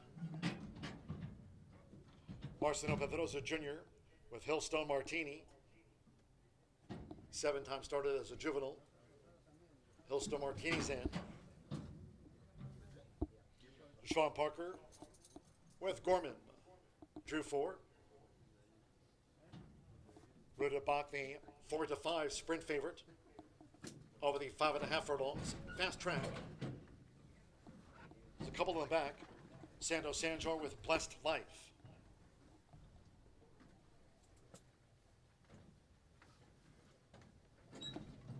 So stand by for a start. One more. Sunday Grace. Edgar Morales won the opener. Rhythmic ruler 105.13. They're in the gate. They're off and sprinting. And favorite Rue de Bach stumbled at the start, drifts back to last. Sunday Grace broke sharp. Hillstone Martini flashing good speed, and Gorman in the yellow cap is right there forcing the issue, with Rue de Bach now moving up between fillies. To the inside is Irish Tap, and on the outside, Blessed Life. It's a close-knit group as they go past the half-mile pole. Hillstone Martini narrowly from pressing Gorman. It's Gorman who's now taking a short lead at the 3.5 from toward the inside Hillstone Martini. With Sunday Grace now striding up in scoring range. The quarter was 22.87 seconds. Rue de Bach in the white cap. Hillstone Martini flash speed but has dropped back. Blessed Life on the far outside. And Irish Tap is last. Under a quarter of a mile to run. It's Sunday Grace going for home. Sunday Grace leads into the stretch for Edgar Morales. Sunday Grace has slipped away now with 1 furlong to go. Sunday Grace by a half dozen lengths. Rue de Bach is up in his second from Gorman, and then on the outside, Blessed Life, and toward the rail is Hillstone Martini. But it's Sunday Grace, and Sunday Grace romped in. Rue de Bach was second after stumbling at the start. Gorman third, and Blessed Life finished fourth.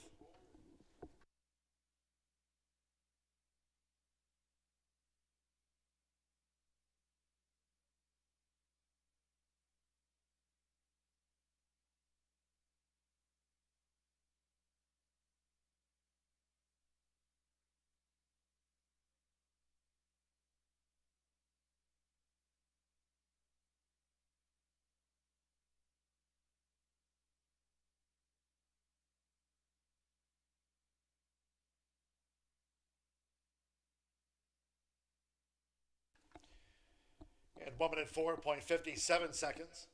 104.57, 62456. Sunday Grace at 9-2 was first. 2 Rue de Bach. 3-5 favorite was second. V4 Gorman. 6-1 third, and 5 Blessed Life. 8-1 on the fourth filly. Sprint feature of the day 6-2-4-5. A couple of sprint wins for Edgar Morales. Here for Ray Hernandez. It's Sunday Grace at 9-2 to start the pick 5.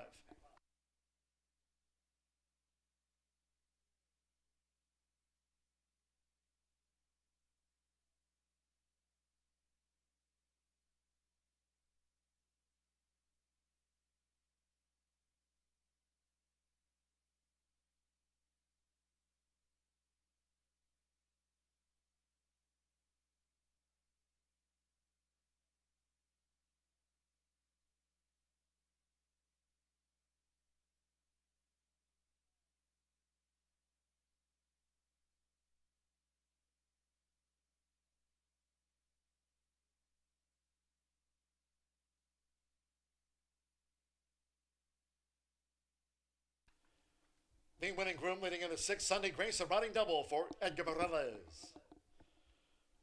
Sunday Grace is a 3-year-old dark bay or brown filly by Overanalyze.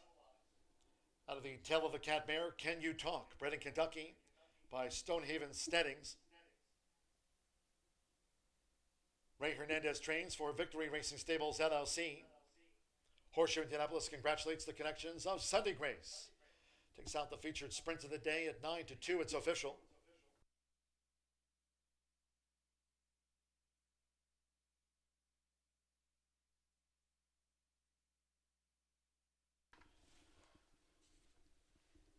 So 1180 to win on Sunday Grace.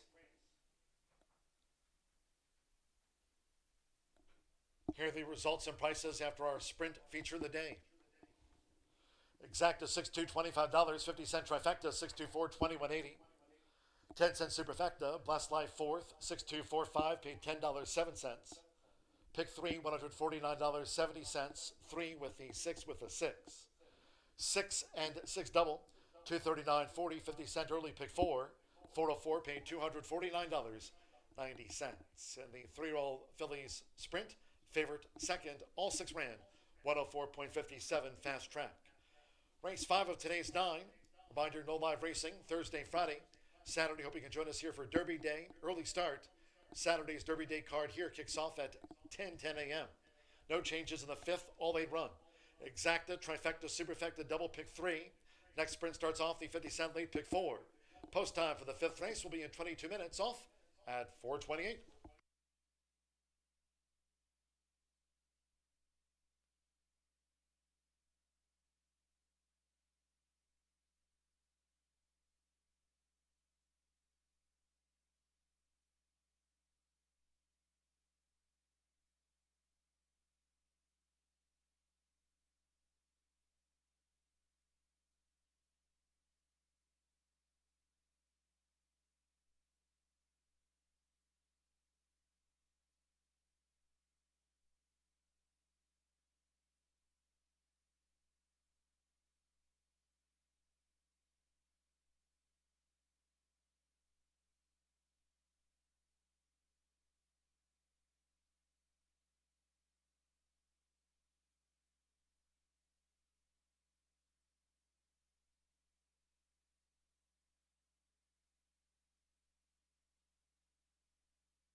take over all sports.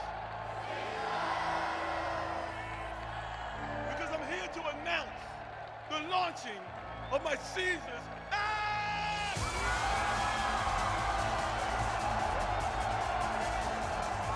Oh yeah, and yeah. Sound the bells. Release the doves and put some respect on Caesar's name.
We are 10 minutes to race 5 here at Horseshoe Indianapolis. And we have a very special birthday today, and she's in this race right here. Brandy Steele. Happy birthday to Brandy Steele. I was going to use a much more embarrassing picture of, you know, party buses and shenanigans, but I decided to keep it professional. Happy birthday, Brandy. All right, guys, let's talk about this fifth race. Here, the claiming for 12.5, it's 3-year-old and up, Indiana breds, and they're going 5.5 furlongs. Favorite right now is the 5, and that's my pick here. It was the morning line, Baby Vincent. Mike Nance has Ronnie Prescott aboard, who's ridden this one the bulk of the season last year. Baby Nance is coming out of claiming for 10 last year in November, the last week of the meet. Is the bettor's favorite those last 3 times and was beaten each time. Now in claiming for 15, if you look back 3 on September 13th, was second, beaten just by a head. It really dug in. I think this guy's talented. He didn't get in the trips that he wanted, and I think they were trying to get in as many races as they could last year. Don't blame him at all. This Indiana bred needed the win bad last year. He's got the bullet work on April 2nd, a nice work, very sharp work on April 22nd, 4 furlongs, 49 flat, breezing 7 of 35. So I've got Baby Vincent on top. And then I'm going to go with the 3, Super Deputy Justice. This is a first-time gelding, and it is the birthday girl's horse, so you got to think that she might have some luck. I wonder if she's wearing a pink shirt today. That's also lucky for her. She claimed this one on October 4th she didn't claim this one, I'm sorry. It was claimed by Jose. She's got this one now, so a barn change. This is a really nice 4-year-old gelding now. So made 13 lifetime starts, making his 14th as a gelding. Has Joshua Morales aboard, who's a really nice young rider. And I think this one, the pace scenario here might set up to where this one, he kind of comes from the best efforts he's had have come from off the pace. The 4, Binge. Marvin bred, own, and trains this 4-year-old gelding. Sammy Lashes Bermudez is aboard, and it's the class drop for me, going from allowance to claiming for 12.5. This one was in claiming once before, claiming 25 back on October 19th. Didn't do much there. Does have some early speed. If you look there, either takes the lead or is just a half length off of the early pace. So I think that's the one that's probably going to send for early. And my top selection, Baby Vincent, obviously the 2 are right beside each other. So that's going to be pretty interesting pace scenario here. 5-3-4 for me in the 5th. This does start a late 50-cent pick 4, and I do have it on my tip sheet. Now there's a late scratch of the 11. I just left it off. It's a $32 ticket. So if you want that, it's free. And on my tip sheet, jockeys are legging up and horses are heading to the track. Good luck.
The horses are coming onto the track now for the 5th race.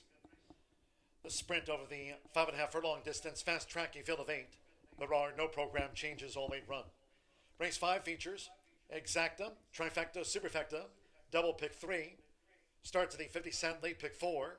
Once again, races 6 and 8 are off the turf. All races on the fast-paying track. 4 minutes to post time now. 4 minutes.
We're now just 1 minute away from post time. Start to the 50-cent lane pick 4. 1 minute.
The horses are approaching the starting gate.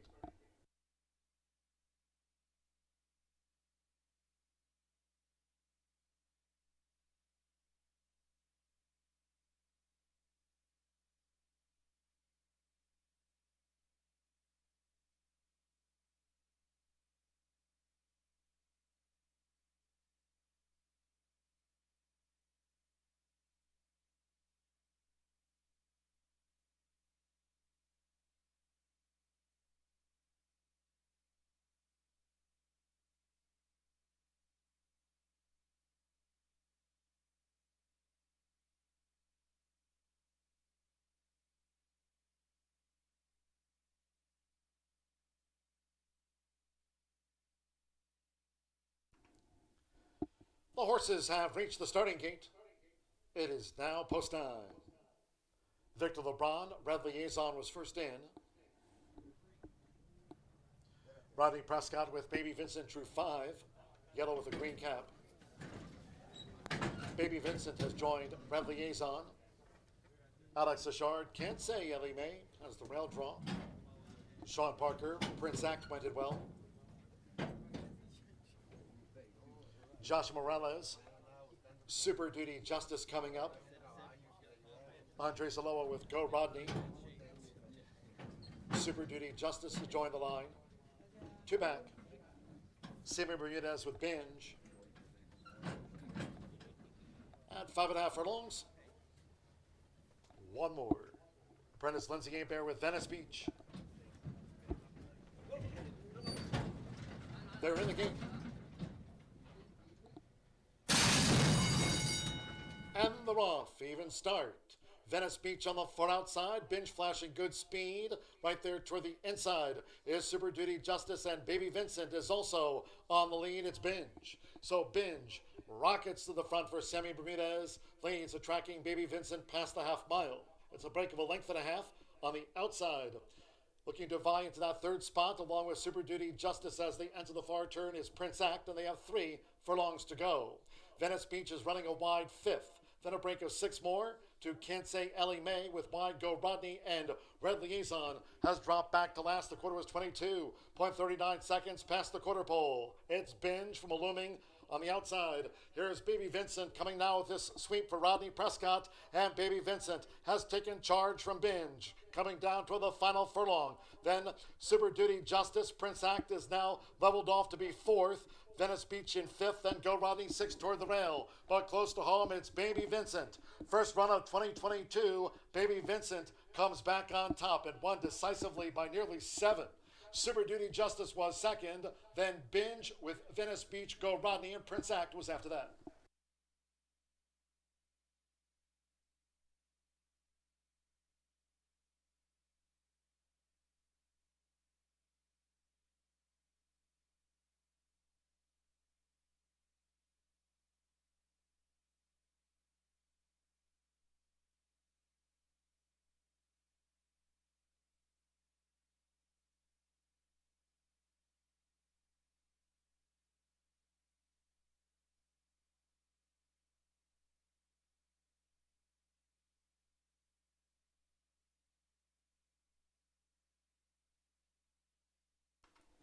Five, 3, 4, and then a photo for 4th. 105.68. 105.68. 5, Baby Vincent. At 9 to 5, first, 3. Super Duty Justice, 4 to 1 on the place horse. Number 4, Binge, 4 to 1 third, and 8, Venice Beach. 8 to 1 getting into the Superfecta. 5, 3, 4, 8. Hold all bets until official. 105.68. Rodney Prescott for Mike Nance. And the 9 to 5 favorite starts the late pick 4 here.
Stepping into the winner's circle, the 5, Baby Vincent with Rodney Prescott. Baby Vincent is a 5-year-old Chestnut Gelling by Overanalyze. Out of the Touch Gold Bear, Say Hey, Ellie Mae. Bred in Indiana by South River Ranch Incorporated. Mike Nance trains for Ron McKay's MY Stables Incorporated. Horseshoe Indianapolis congratulates the winning connections of Baby Vincent. 9 to 5 favorite takes out the sprint. It's official. 5-3 exact at $24 even. 50-cent trifecta paid $28.65. 50-cent pick 3 on races 3, 4, and 5. 6 with the 5, the winning ticket. Pick 3 paid $137.35. The 6 and 5 double. Sunday Grace to Baby Vincent, $59.20. With Venice Beach 4th, 10-cent superfecta 5-3-4-8. Paid $26.61. And the sprint favorite was first. All they ran 105.68 after the running of race 5 today. Race 6, 1 of 2 today, taken off the Horseshoe Indianapolis turf course, fast main track here. Note race 6, the maiden, will now be run at 1 mile 70 yards. 1 mile 70 yards, race 6 from the maiden. Scratch 2, Kangaroo Talk. 6, Indy Biz, and 11, Tourstar. Race 6, 1 mile 70 yards. Scratch the 2, 6, and number 11. Exacta, trifecta, superfecta, double pick 3. Post time for the 6th of our Wednesday, 9 and 24 minutes. Scheduled off here just past the top of the hour, 5:01. Post time.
And they're off. Even start.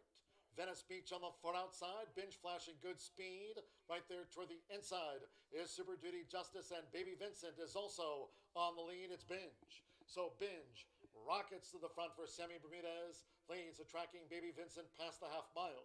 It's a break of a length and a half on the outside. Looking to vie into that third spot along with Super Duty Justice as they enter the far turn is Prince Act, and they have 3 furlongs to go. Venice Beach is running a wide 5th.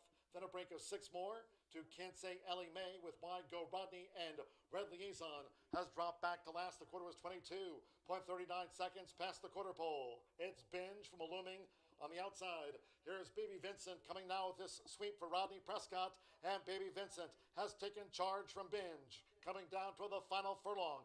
Then Super Duty Justice, Prince Act is now leveled off to be 4th. Venice Beach in 5th, then Go Rodney 6th toward the rail. But close to home, it's Baby Vincent. First run of 2022, Baby Vincent comes back on top and won decisively by nearly 7.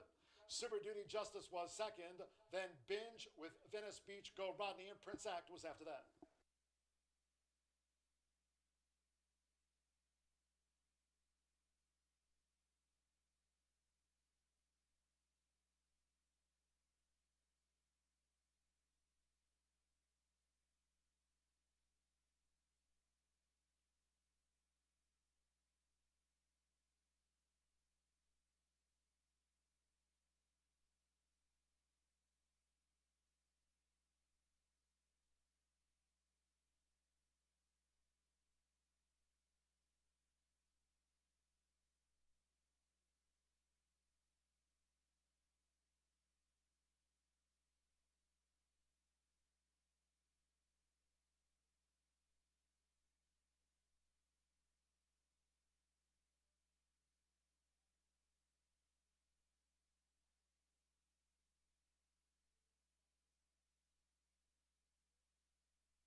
The Thoroughbred Aftercare Alliance is really the vehicle for the transition for our racehorses coming off the track into a second career and safe environment for these horses when they're done racing. I've been passionate about racehorses my whole life, animals in general, and without the TAA to provide that oversight, there would be a big void in terms of making sure that we have this ongoing safe environment for our off-the-track racehorses.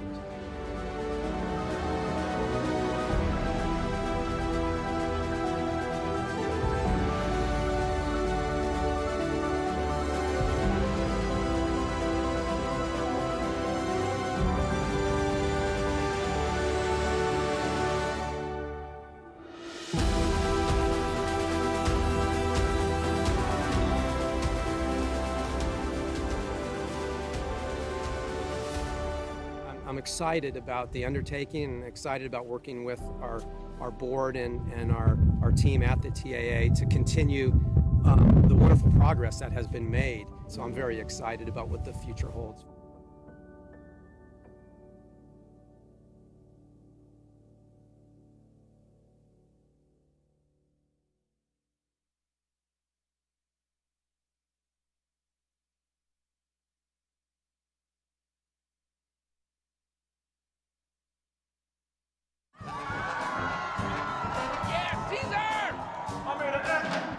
Hey, I'm Carl.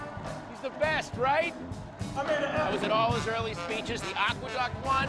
I've had the Caesars app since it was in beta testing. Oh, my Caesars in the house! The live in-game betting was my idea. Yeah, you know, I usually like bet on hockey and stuff. Oh my God, they're up by 2. Hey, I'm Carl.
And Horseshoe Indianapolis fans, this week in history.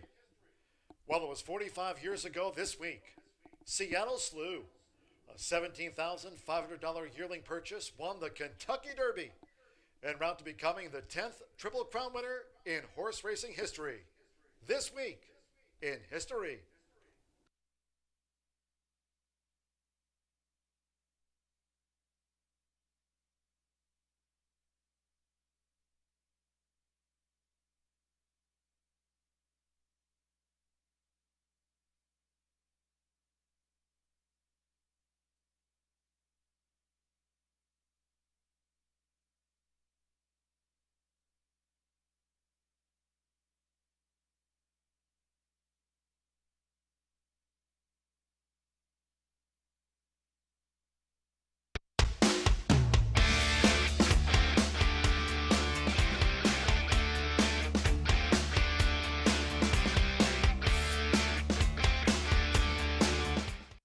Race number 6, scheduled for the turf course. We'll have to debut that turf course coming up later on this week as we are off the turf for races 6 and 8. The field remains intact. We do have a few scratches to touch base on. Take out number 2, Kangaroo Talk. Number 2 is out along with number 6, Indy Biz, and number 11, Tour a Star. 2, 6, and 11 do come out. We still have superfecta and trifecta wagering, and we've still got a very nice field of 8 set to go to the gate. Now 1 mile and 70 yards on the dirt course, and my pick didn't change. I had this horse on top when we were scheduled to be on the turf, and they stay in on the dirt as well for Robert Dobbs. They've been awfully patient with the 3-year-old gelding by Red Rocks, the Ireland-bred sire in here for Boulder Bay. Rodney Prescott gets the call. He was aboard in the debut back in October of 2021. Got bet a little bit too. In a field of 8, was bet down below 7-1. Ran a good third-place finish. Had a learning experience. Got some dirt in the face.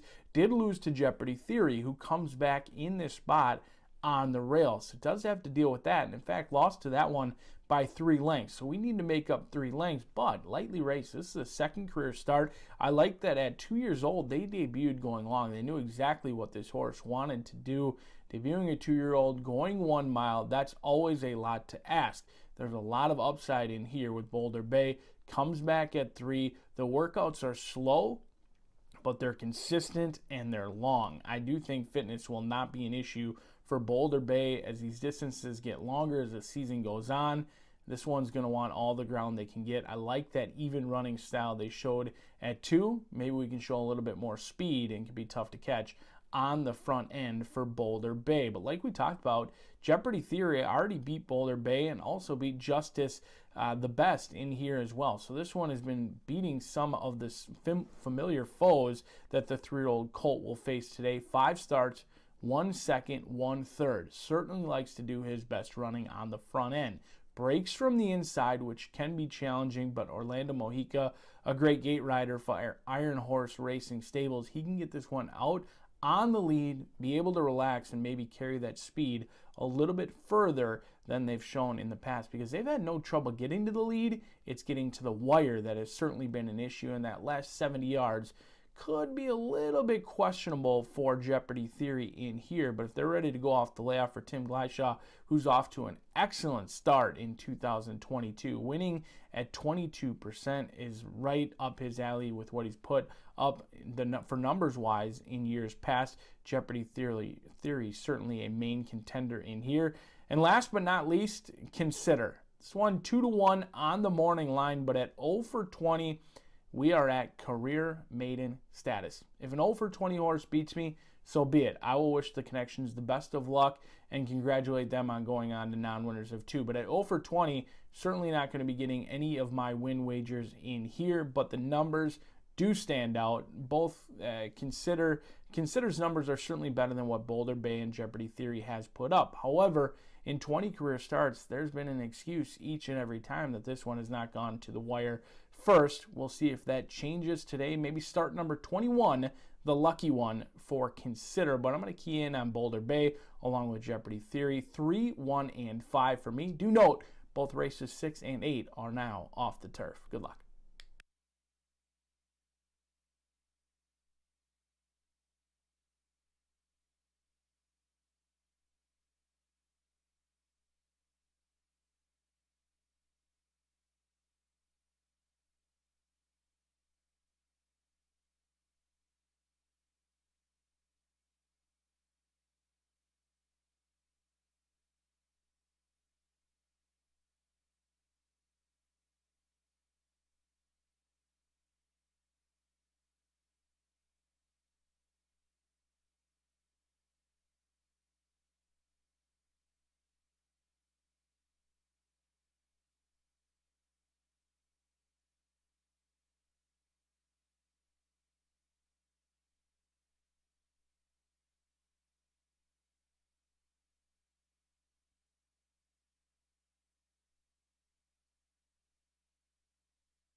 horses coming onto the track now for the 6th race.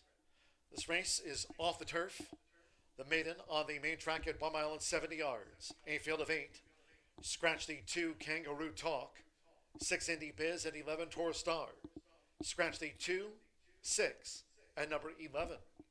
Exacta, trifecta, superfecta, double, pick 3. 4 minutes to post time. Fast track.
Two minutes to post time. 2 minutes.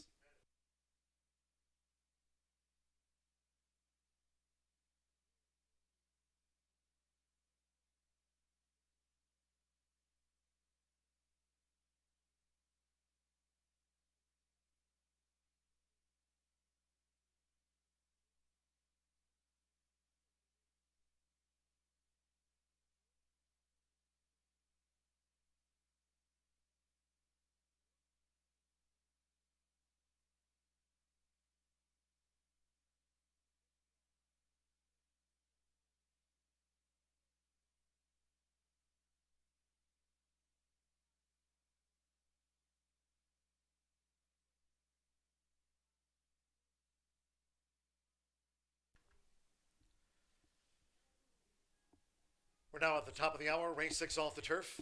This maiden on the main track at 1 mile and 70 yards. Scratch the 2, 6, and number 11. 1 minute to post time. 1 minute.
The horses are approaching the starting gate.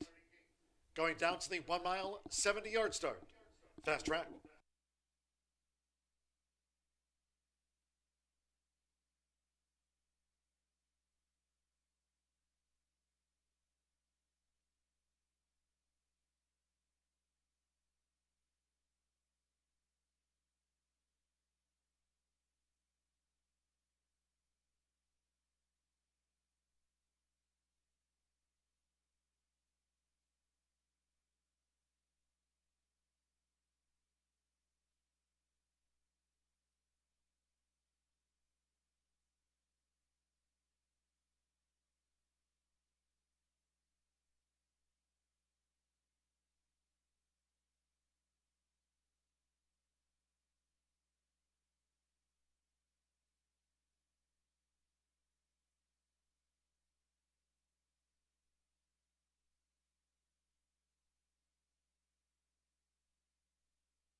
Air Horse 1 with the drone view as these maidens go down to the 1 mile, 70-yard start.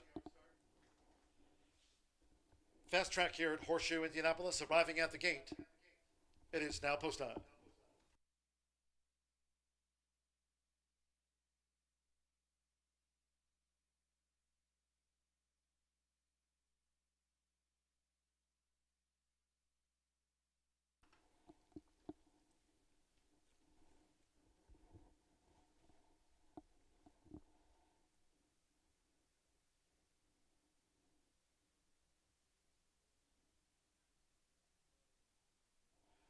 Loading now, Orlando Mexica. Jeopardy Theory has the round draw.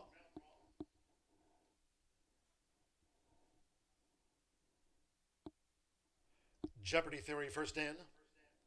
Sammy Bermudez with Smooth Talking Man. Boulder Bay, Rodney Prescott riding for a double. Smooth Talking Man is in. Joseph Ramos with Socket. Josh Morales with Bon Cher. Marcelino Pedrosa Jr. Consider coming up. Green, white, diamond belt. Alex Achard with Air Painter. At 1 mile, 70 yards. One more, Victor LeBron with Justice the Beast.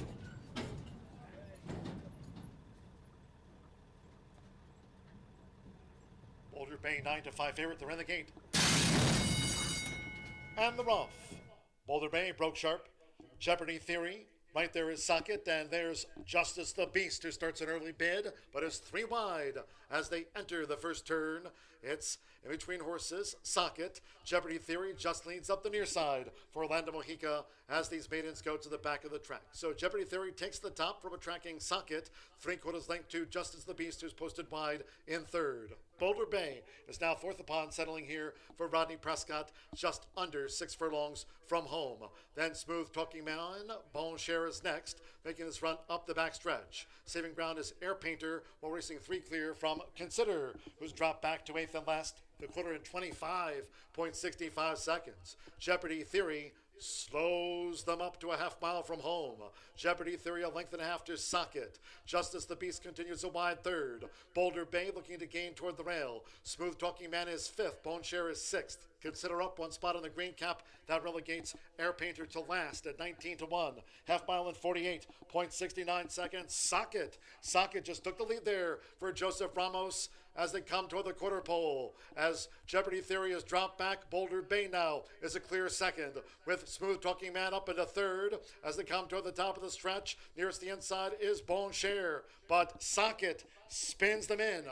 3/4, 1 minute 14.62 seconds. Drifting wild clear is Socket. Boulder Bay, Bon Cher down there at the rail is running on. And then comes Consider as Smooth Talking Man has dropped back. They come past the 16th. It's Socket. Desperate moments now. Here's Boulder Bay closing. Bon Cher Considers next. It's Boulder Bay. Boulder Bay. Boulder Bay at second desking. Boulder Bay from Bon Cher.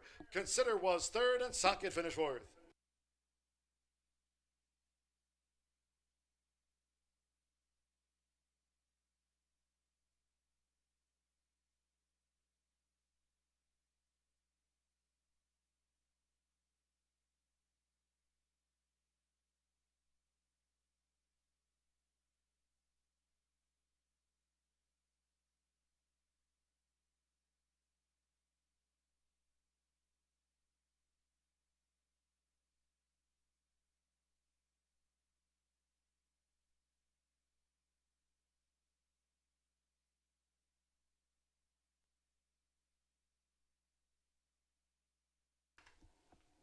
146.07 for the maiden.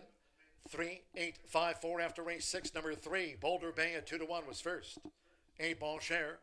9-2 second. Number 5, Consider. 4-1 on the show horse. And number 4, Socket. 12-1 on the fourth. It's 3.854. Quick fire double for Rodney Prescott.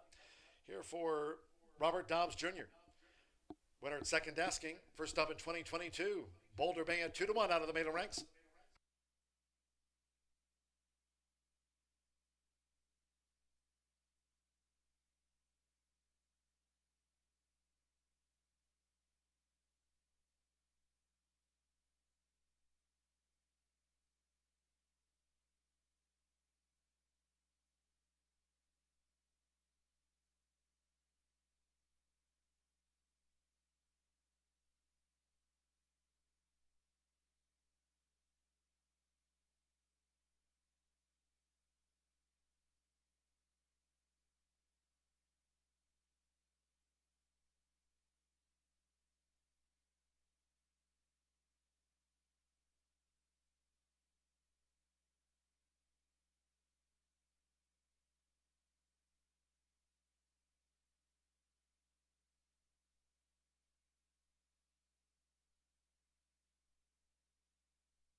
The sixth race official.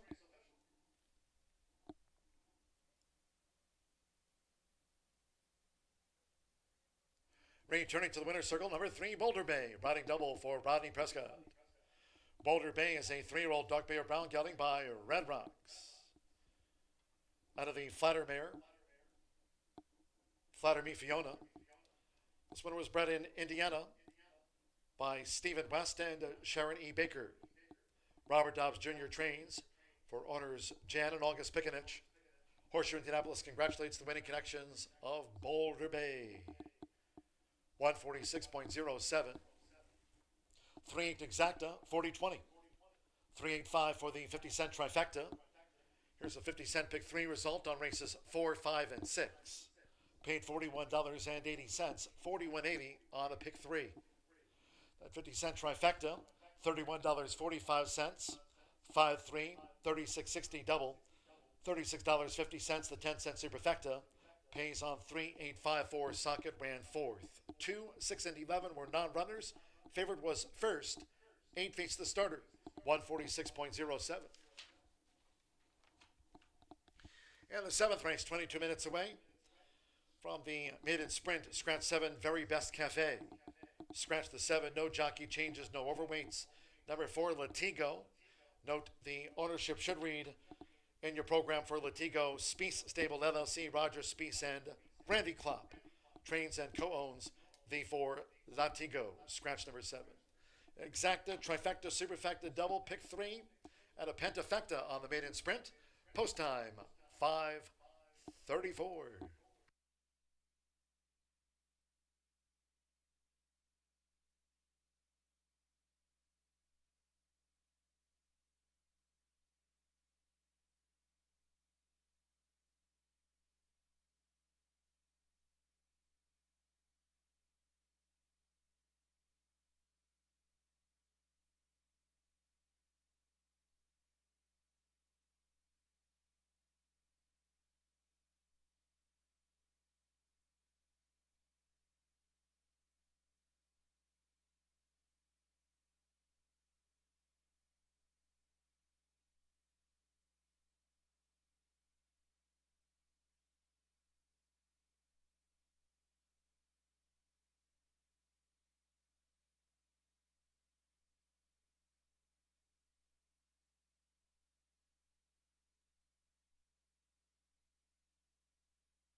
behind the gate. And the rough. Boulder Bay broke sharp. Jeopardy Theory. Right there is Socket, and there's Justice the Beast, who starts an early bid, but is 3 wide as they enter the first turn. It's in between horses, Socket. Jeopardy Theory just leads up the near side for Orlando Mojica as these maidens go to the back of the track. So Jeopardy Theory takes the top from a tracking Socket, 3/4 length to Justice the Beast, who's posted wide in third. Boulder Bay is now fourth upon, settling here for Rodney Prescott, just under 6 furlongs from home. Then Smooth Talking Man, Bon Cher is next, making his run up the backstretch. Saving ground is Air Painter, while racing 3 clear from Consider, who's dropped back to 8th and last, the quarter in 25.65 seconds. Jeopardy Theory slows them up to a half mile from home. Jeopardy Theory a length and a half to Socket. Justice the Beast continues a wide third. Boulder Bay looking to gain toward the rail. Smooth Talking Man is fifth. Bone Share is sixth. Consider up 1 spot on the green cap. That relegates Air Painter to last at 19-1. Half mile in 48.69 seconds. Socket just took the lead there for Joseph Ramos as they come toward the quarter pole. As Jeopardy Theory has dropped back, Boulder Bay now is a clear second, with Smooth Talking Man up into third as they come toward the top of the stretch. Nearest the inside is Bon Cher, but Socket spins them in. 3/4, 1 minute 14.62 seconds. Drifting wild clear is Socket. Boulder Bay, Bone Cher down there at the rail is running on. And then comes Consider as Smooth Talking Man has dropped back. They come past the 16th. It's Socket. Desperate moments now. Here's Boulder Bay closing. Bone Cher Considers next. It's Boulder Bay. Boulder Bay. Boulder Bay at second desking. Boulder Bay from Bon Cher. Consider was third and Socket finished fourth.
11 minutes to the 7th race. We have a 3-year-old nut maiden special weight for Indiana breds. These are 5 furlongs on. This race is going to be ran at 5 furlongs on the dirt, and we do have a scratch here. Very Best Cafe is out. Also, my top selection is owned by Speed Stables and Randy Klopp. It says Liz, so change that to Randy. Same thing in my opinion. We are going to go with the 4 on top here, which was 10-1 on the morning line, and now has been bet down to even money, which is just how my life goes, ladies and gentlemen. Latigo, Tommy, give 'em hell, Pompels aboard for Randy Klopp. This one has a gate work on April 27th. It's a first-time starter. Another gate work on April 15th. The works look really good. Even back to March 25th, that 4 furlong, 48 change of breezing, 3 of 78. This is a 3-year-old son of Jimmy Creed. He's been gelded. And the dam is Steel Courage. She has 4 winners from 5 starters. Now, Jimmy Creed, as you know, is a really nice sire.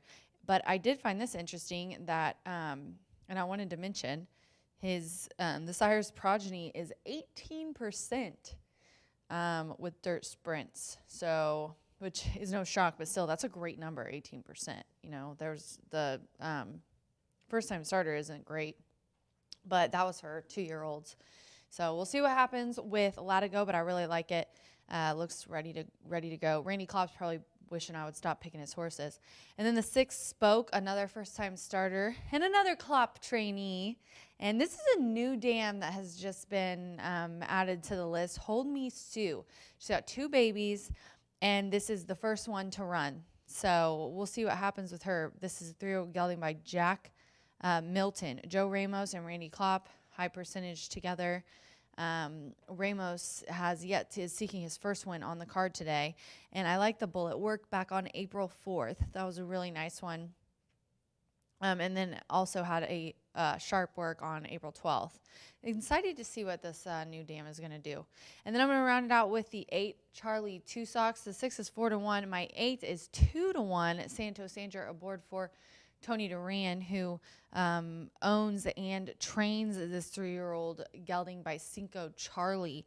And this is making its 4th lifetime start, has a couple of seconds. Last time out was so close, only beaten half a length, and that was here on April 20th at today's distance of 5 furlongs. And put up a nice number. It was a 70 Brisnet. Looks to be a threat here in this spot. And if you look back to the final start of 2021, hopped at the start and still finished second. So I think this guy's a little bit more talented than he looks. I mean, obviously he showed that last time being second versus similar and has that early speed on the outside though. So I went with the first time starters on top. I think some of these are a little bit questionable, and the 2 and the 3 other first-time starters look super promising as well. But I'm going to go with the 4 Latigo here on top. Now this does have a 50-cent pick 3 on the last 3 races of the card, and a 10-cent Grand High 5 Pentafecta. Good luck.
horses are coming out to the track for the 7th race.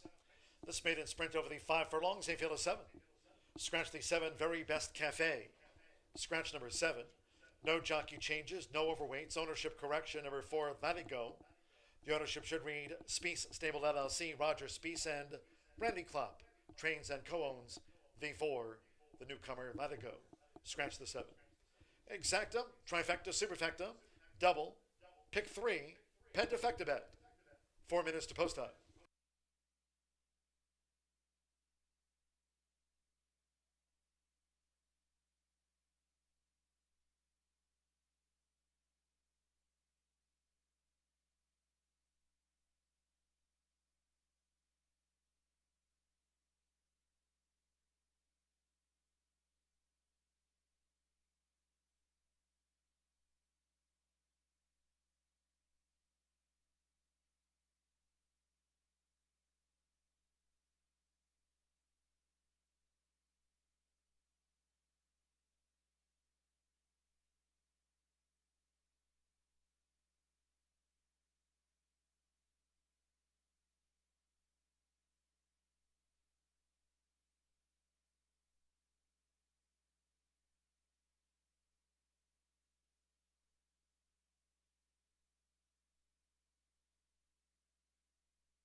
Two minutes to post. 2 minutes.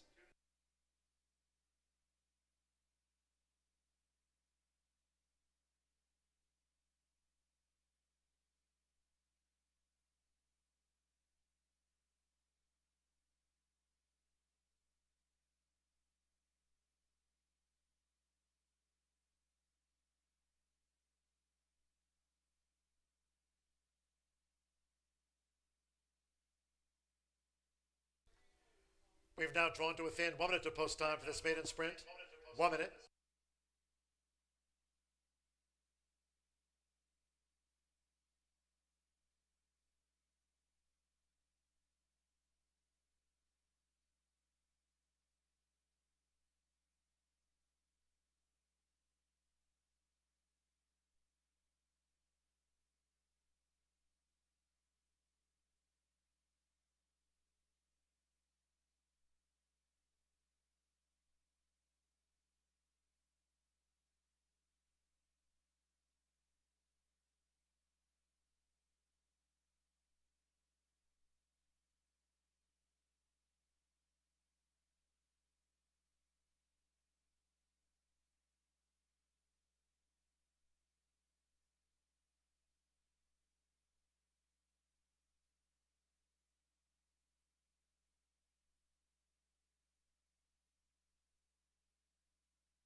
The horses are approaching the starting gate.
Arriving at the gate, it is now post time. Santos Sanjor with Charlie Two Socks first in. 3-2 favorite. First loaded at the 5 furlong start. Victor LeBron, Blazing Justice has the rail draw. Tommy Pompel with Latigo. To Sean Parker, Gimme Fuel, Gimme Fire, drew 2 coming up.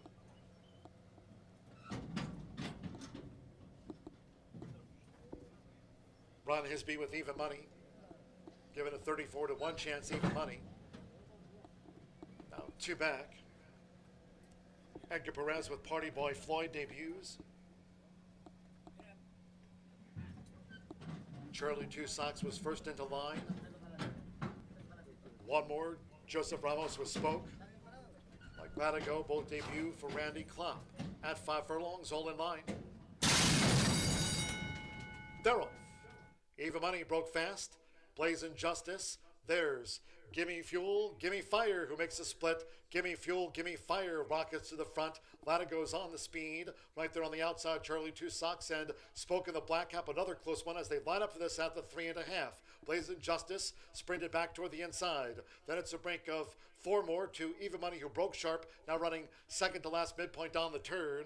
And the newcomer, Party Boy Floyd, trails the maiden sprint. The quarter was whizzed past in 22.90 seconds. Here's the quarter pole. And looming up is Charlie Two Socks. Charlie Two Socks coming with a sweep now for Santos Sanjor. With toward the inside, right there is Latigo, who fights on. Spoke is now third. Then Blazing Justice on the far outside. They come down toward the final 16th, and it's Latigo. Latigo leans toward the inside for Tommy Pompel. It's Latigo. Latigo leans home. Charlie Two Socks. Blazing Justice will be third best. It's Latigo. And Latigo wins by 2.5. Charlie Two Socks held. Blazing Justice for second. And then Party Boy Floyd on the wire with Gimme Fuel, Gimme Fire.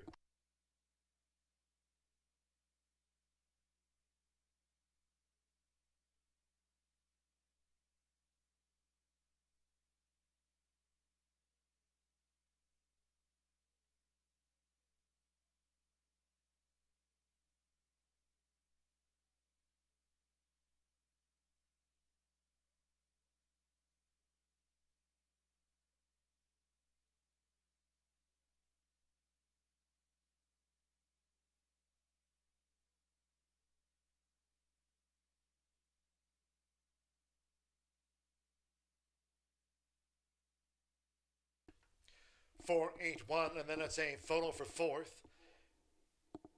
5th place will be the Pentafecta horse. 4-8-1, and then a photo. 2.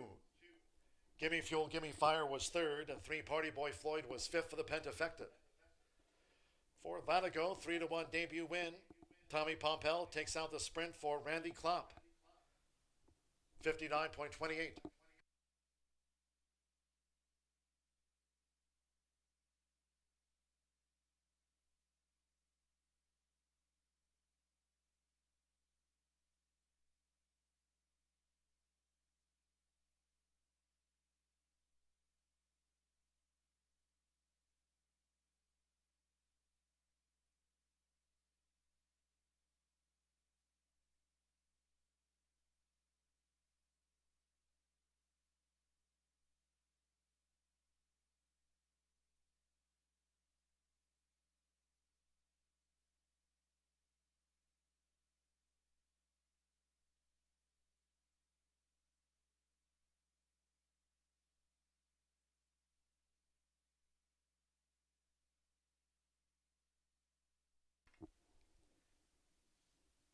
Returning to the winner's circle, race 7 official, the 4, Latigo with Tommy Pompel. Latigo is a 3-year-old chestnut gelding by Jimmy Creed. And the Steel Courage by El Corredor. Bred in Indiana by Deanne and Greg Baer. The winner's owned by Speece Stable LLC, Roger Speece and Brandy Klopp, co-owns and trains. Debut win for Latigo, paid 3-1.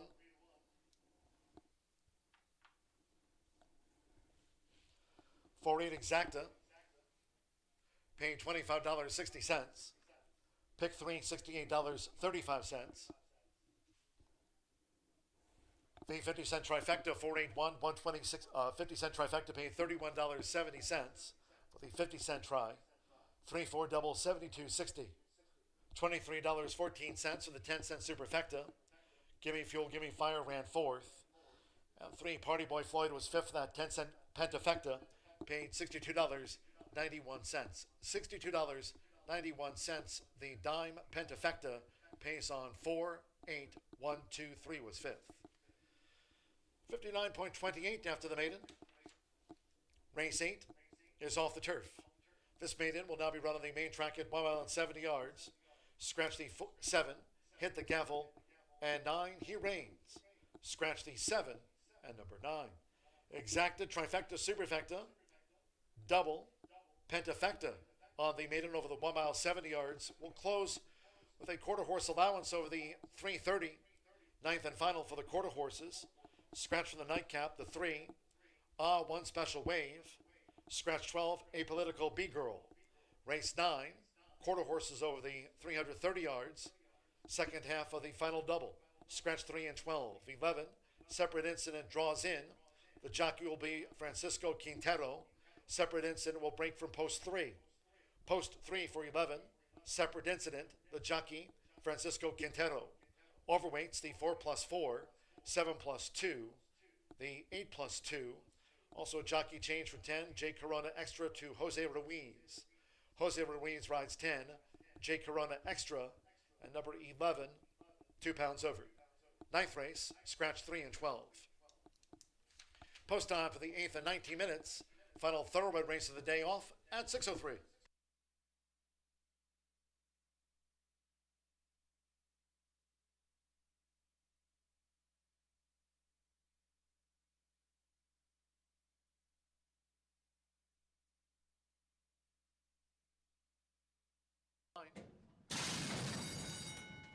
They're off. Eva Money broke fast. Blazing Justice. There's Gimme Fuel, Gimme Fire, who makes a split. Gimme Fuel, Gimme Fire rockets to the front. Latigo's on the speed. Right there on the outside, Charlie Two Socks and Spoke in the Black Cap, another close one as they line up for this at the 3.5. Blazing Justice sprinted back toward the inside. Then it's a break of 4 more to Eva Money, who broke sharp, now running second to last midpoint down the turn. And the newcomer, Party Boy Floyd, trails the maiden sprint. The quarter was whizzed past in 22.90 seconds. Here's the quarter pole. And looming up is Charlie Two Socks. Charlie Two Socks coming with a sweep now for Santos Sanjor. With toward the inside, right there is Latigo, who fights on. Spoke is now third. Then Blazing Justice on the far outside. They come down toward the final 16th, and it's Latigo. Latigo leans toward the inside for Tommy Pompel. It's Latigo. Latigo leans home Charlie Two Socks. Blazing Justice will be third best. It's Latigo. And Latigo wins by 2.5. Charlie Two Socks held. Blazing Justice for second. And then Party Boy Floyd on the wire.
And Wednesdays are for winning here at Horseshoe Indianapolis. Congratulations to today's Racing Rachel's Warriors.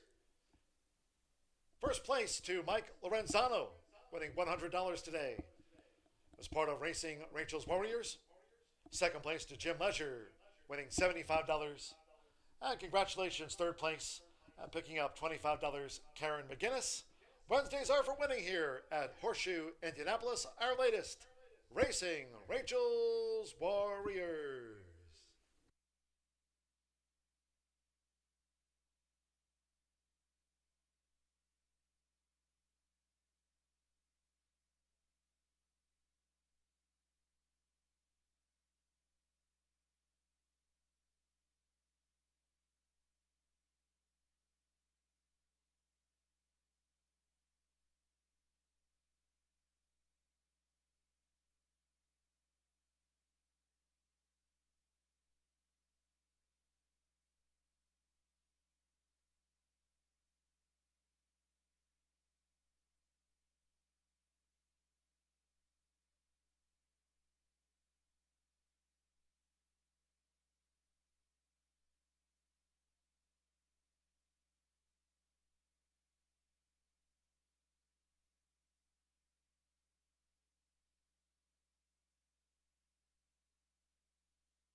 A few minutes away from race number 8, a race I've been looking forward to all week long. I'm actually looking forward to this horse coming back, whether it was on the turf or the dirt. Now, we were scheduled to be on the turf course. We're on the main track in here, 1 mile and 70 yards as maiden claimers set to go 2 turns, many of them trying 2 turns for the first time. Do Scratch number 7 hit the gavel, and number 9, He Reigns. 7 and 9 out of this race. 8 of them will go to the gate, and I fancy CFV four-wheel drive quite a bit. 20-1 on the morning line for Gonzalez in here. Keeneland Sale Purchase, who made the debut at maiden special weight.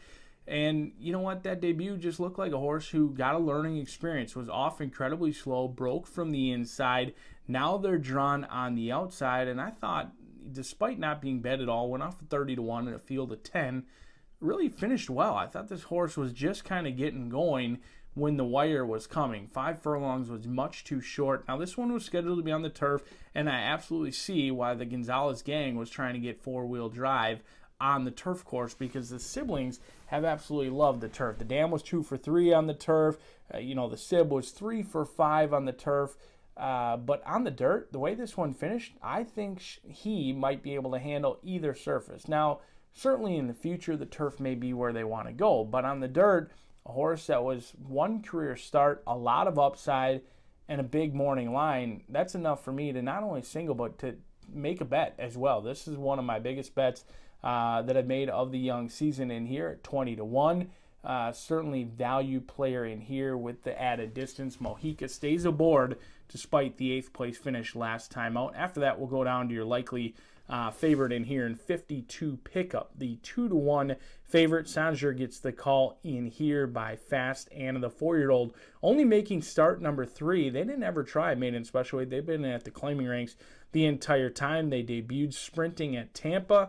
They went elsewhere in Florida to Gulfstream Park on the turf course. Now they come to Indiana Grand. You've got 3 different tracks, 3 different riders. We'll see if the Chestnut Gelding can get the job done in here. Turf to dirt is always an angle I prefer as well. A good 5 furlong workout since shipping in for 52 pickup. And there's no doubt about it, based on the recent performances, this one is strictly the one to beat, but maybe not the one to bet. A horse like Overthought certainly deserves a look as well. This is one who's been knocking on that door, but yet to pound it down. 8 starts, 2 seconds, and 3 third-place finishes for the West trainee. The 3-year-old by Overanalyze was originally trained by Tim Ham. They were running at Presque Isle Downs. The last 3 starts all on the synthetic. This one has 6 starts on the synthetic, and that's where much of the paychecks have been picked up. the only 2 starts on the dirt, a lone third place finish where the paycheck was a little skinny at $2,000. So this one not getting much class relief, has been taking on easier and is yet to get the job done, but could be the controlling speed in here. I think Morales will have his options open. If he wants to go to the lead, he likely has it with Overthought. Otherwise, he can tactically sit behind and try and make one run of it. And there's no doubt about it that Ethan West has been winning at a very nice clip, 15% over the last 5 years.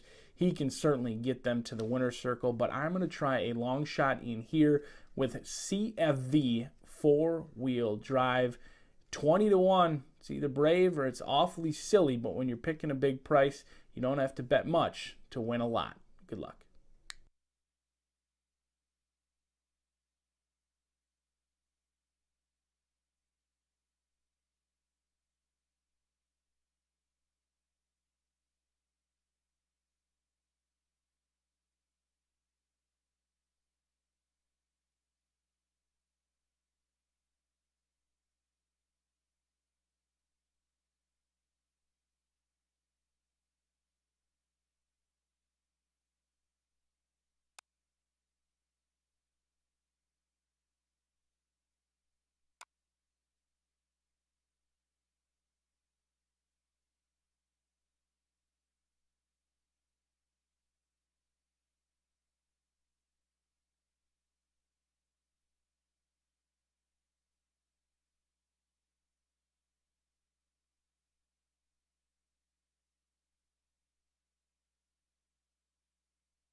Coming onto the track now for the 8th race. This maiden over the main track at 1 mile and 70 yards, a field of 8. Scratch 7, hit the gavel, and 9, he reigns. Scratch the 7 and number 9. Exacta, trifecta, superfecta, double, pentafecta bet on the maiden at 1 mile 70 yards. 4 minutes to post time. On parade, 4 minutes.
We're now 1 minute away from post time.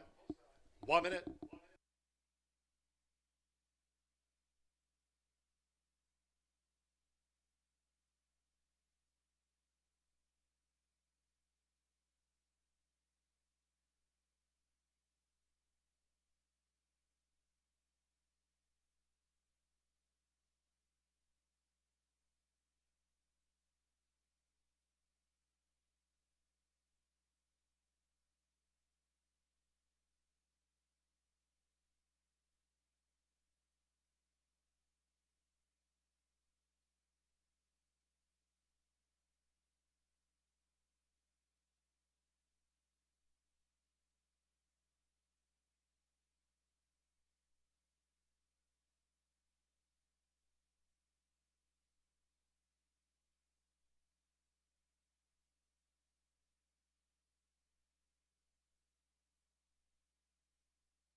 With its maiden over the 1 mile and 70 yards due off, at the top of the stretch, they've just unsaddled the 10. CFV four-wheel drive has been unsaddled by the rider at the top of the stretch.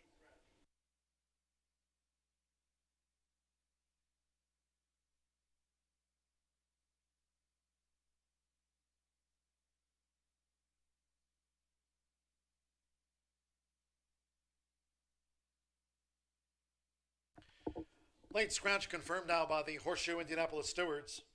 Upon advice of the track veterinarian, number 10 CFE four-wheel drive has now been ordered scratched. Full refunds due on that late scratch on number 10 CFV four-wheel drive has now been ordered scratched. There will be a 4 and 10 consolation double. 4 and 10 consolation double. All bets here on 10 CFE four-wheel drive, refunds due. Those that have the 10 CFE four-wheel drive in a multi-race major, you'll now receive the post-time favorite as your substitute in those multi-race bets on number 10 CFV four-wheel drive. Scratch the 10 from the maiden.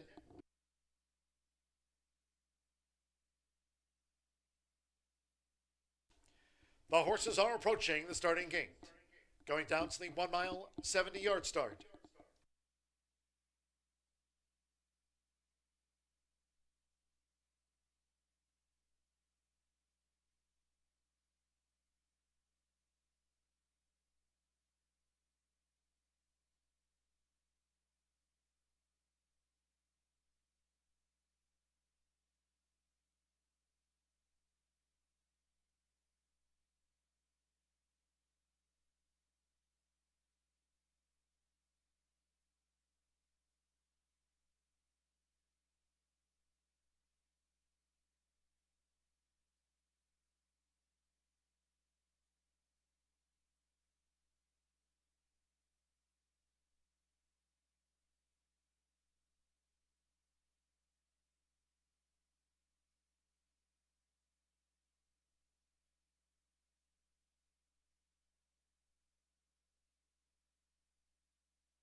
The horses have reached the starting gate. It is now post time.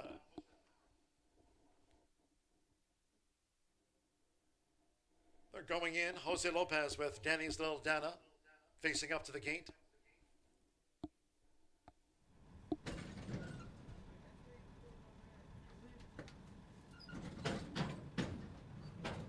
Danny's Little Dana first in.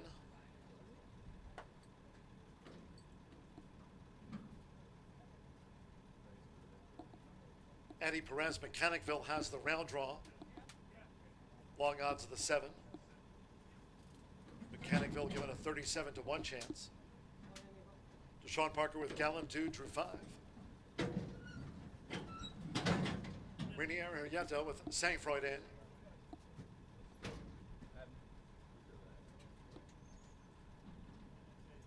Santos Sanjor with 52 pickup. Even money favorite coming up. 52 pickup. Let's join the line. A couple of the back.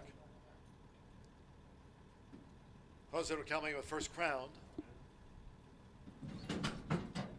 And one more. Overthought. Edgar Morales with a couple of wins on the card.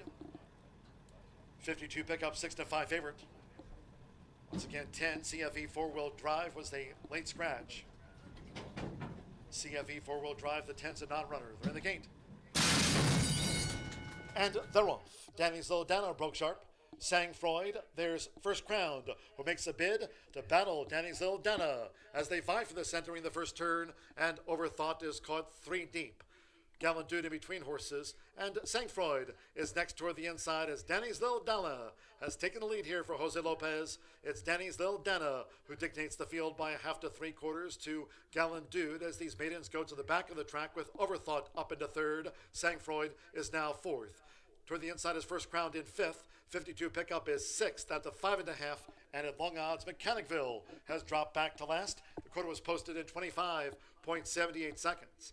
Danny's Little Dana dictates terms. Leads here tracking Gallant Dude, who's in the pursuer's role there for Deshaun Parker with Overthought in 3rd. And looking to draw in for Edgar Morales. Here's the half-mile pole. Santos Sanjor and 52 pickup in the black cap, racing 3 clear from Sangfroid. 3/4 length to Mechanicville. The one who tailed off was First Crowned. Half-mile for the front runner, Danny's Little Dana. 48.94 seconds, 3 furlongs from home. It's Danny's Little Dana. Here's Gallant Dude now with a bid. Danny's Little Dana narrowly. Right there is Gallant Dude. And Overthought is being asked to pick up in the pink cap with 1/4 mile to go. Mechanicville gains up on the far outside. 52 pickups under pressure. Strains away in 5th. And toward the inside, as they come for home, is Sangfroid. The distant, as they come for home, is as a farther back in the field, the trailer being pulled up there was First Crowned. 3/4 1 minute 14.99 seconds. It's Overthought. So Overthought has wrestled the lead away from Danny's Little Dana close to home. It's Overthought, Edgar Morales, hat trick. Overthought pushed out 1 by 5. Danny's Little Dana was second. A gap away, Gallant Dude held 52 pickup for 3rd, and Mechanicville finished 5th.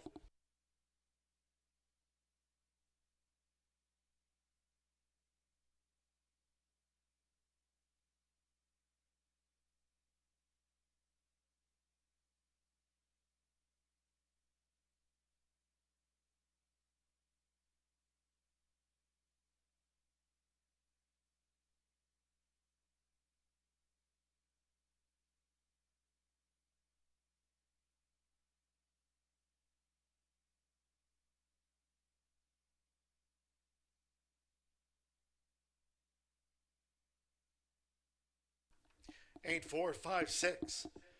While Mechanicville was 5th for the Pentafecta. At 5 to 2, 8. Overthought first. Number 4, Danny's Little Dana. 7 to 2 second, 5 Gallant Dude. At 8 to 1/3 and 6:52 pickup. At 4 to 5, the favorite ran 4th in the maiden. Mechanicville completes a Pentafecta bet. It's 8, 4, 5, 6, the 1/5. 146.22, 146.22. Overthought for Ethan West. 3 on the day for Edgar Morales.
Races 1, 4, and here the maiden in the books for Edgar Morales, scoring the hat trick here on the Wednesday card.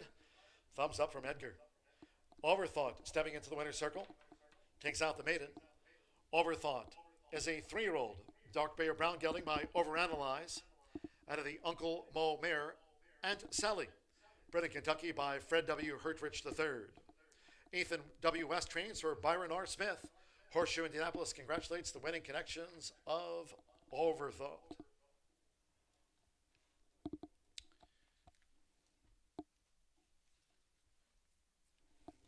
This result official. 8-4 exacta paid $28.20. 50-cent pick 4, 404, $182.65. $12.41 for the 10-cent superfecta. 52 pickup ran 4th. One Mechanicville was 5th. Dime Pentafecta, 84561, paid $68.10. $1,530.90, 50-cent pick 5, 5 of 5.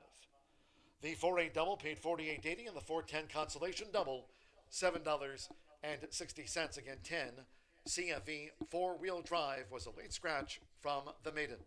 Refunds on the 10 and that consolation double. Last of the day. Race 9, we close with a quarter horse allowance over the 330 yards, fast track. Scratch the 3, one special wave, and 12, apolitical B-girl. That paves the way for 11, separate incident to draw in, and will break from post 3. Separate incident, number 11 bronze, will break from 3.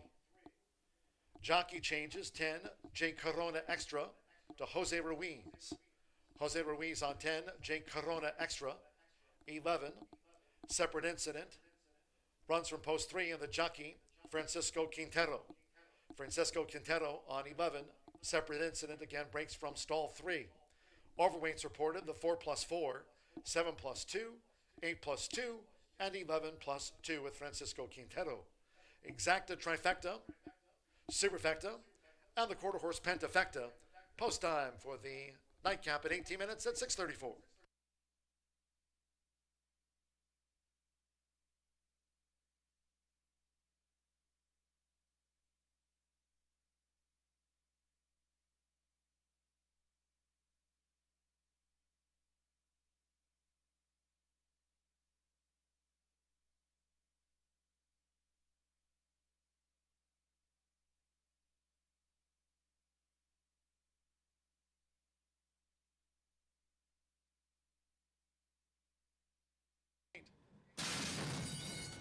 And they're off.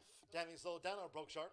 Sang Freud, there's First Crown, who makes a bid to battle Danny's Little Dana as they vie for the centering the first turn, and Overthought is caught 3 deep. Gallant Dude in between horses, and Sang Freud is next toward the inside as Danny's Little Dana has taken the lead here for Jose Lopez. It's Danny's Little Dana who dictates the field by 1/2 to 3/4 to Gallant Dude as these maidens go to the back of the track with Overthought up into 3rd. Sang Freud is now 4th. Toward the inside is First Crown in 5th. 52 pickup is 6th at the 5.5. And at long odds, Mechanicville has dropped back to last. The quarter was posted in 25.78 seconds. Danny's Little Dana dictates terms. Leads here tracking Gallant Dude, who's in the pursuer's role there for Deshaun Parker with Overthought in 3rd. And looking to draw in for Edgar Morales. Here's the half-mile pole. Santos Sanjor in 52 pickup in the black cap, racing 3 clear from Sang Freud. 3/4 length to Mechanicville. The one who tailed off was First Crowned. Half mile for the front runner. Danny's Little Dana. 48.94 seconds, 3 furlongs from home. It's Danny's Little Dana. Here's Gallant Dude now with a bid.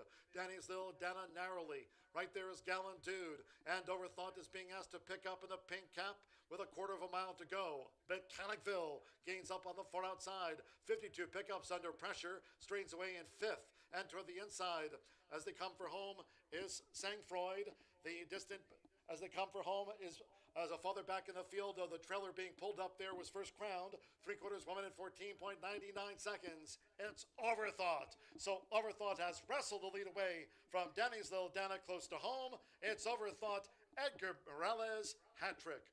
Overthought pushed out 1 by 5. Danny's Little Dana was second. A gap away, Gallant Dude held 52 pickup for 3rd, and Mechanicville finished 5th.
Wednesday card with a 330-yard quarter horse allowance.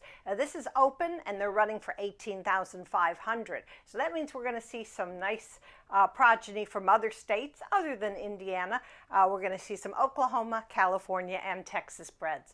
Let's go to the paddock and take a look. Really nice field for this. I'm going to begin with number 6, Just Good Reason SA. There's lots to like about this 4-year-old mare who's going to be saddled by multiple stakes-winning trainer Claudio Barazza. He came on the scene a couple of years ago and has just been so good with his horses. She's sired by Good Reason SA, who surpassed the $1 million mark in his racing career and has been equally successful as a stallion. 6 starts here last year with 1 win, 2 seconds, and a third. Eric Escueda, who lit up the tote board yesterday, winning both quarter horse races, has the call on this mare. Next up, all right, we got the Randy Smith dilemma. He's the 7-time winning quarter horse trainer here at Horseshoe Indianapolis. He's going to be in the winner's circle, so it's not a prediction, it's a promise. The only question is which of the Smith horses is going to win today.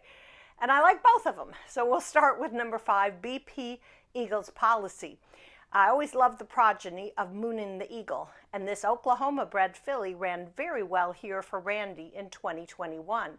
She had a nice maiden-breaking score on July 29th and really impressive speed figures in each of her starts. Juan Marquez, who's a great rider, is making his first start of the meet and has the call. And next up, let's go to the other Smith trainee, and that's number 2, One Night Too Long. Now, this horse is a new addition to the Smith barn and comes from my home state of Texas, trained previously by Toby Keaton, and I'm sure you've heard me talk about Kiss My Hawks, who was an amazing horse running in Texas, and then an equally exceptional stallion. Toby trained this horse. She broke her maiden at Sam Houston Race Park earlier in the year and then finished her 2-year-old season at Lone Star Park, which is near Dallas. German Rodriguez has the call, and the work on April 6th here was solid. I'm going to round up my top 4 with number 4, The Swamp. California bred makes his Indiana debut for Tony Cunningham. He's a colt by Favorite Cartel, and he was a $30,000 purchase at the Los Alamitos equine sale. Now, he ran 6 times at Los Alamitos, hitting the board in 3 efforts. LD, or Luz Martinez, rides for the Cunningham barn, who's 43% in the money. So my top 4, 6, 5, 2, 4. Want to remind everybody that we're back in action on Saturday, early post time on Kentucky Derby Day, 10:10 a.m. And we're going to round out the card with 3 quarter horse races on Derby Day. Have a great week.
horses stepping onto the track for our final race of the day.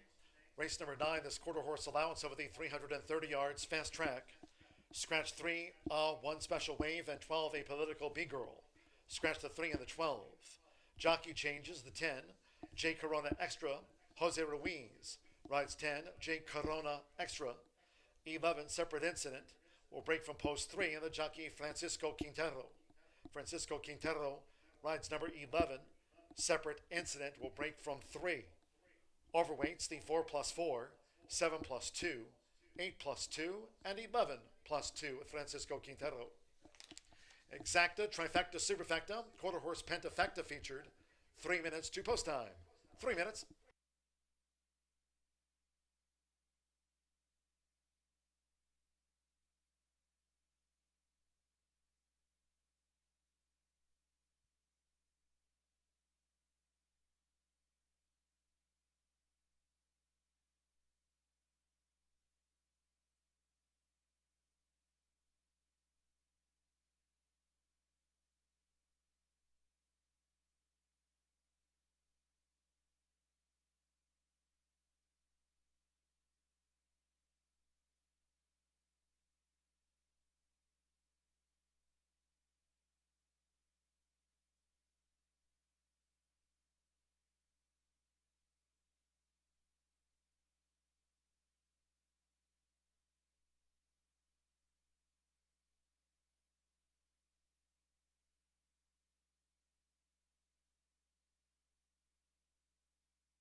The horses are approaching the starting gate.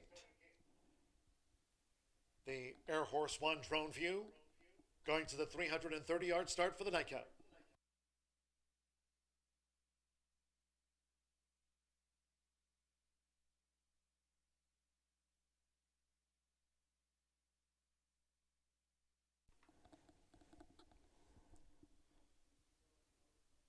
Arriving at the gate, it is now post time.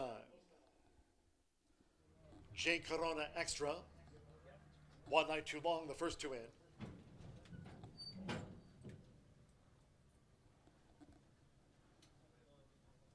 A fast Corona. Fabulous Barbara has the rail draw on the red cap.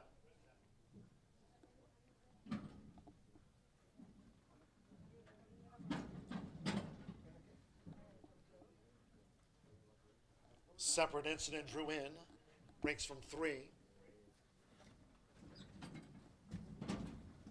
The Swamp, Val D. Martinez. The Swamp is in.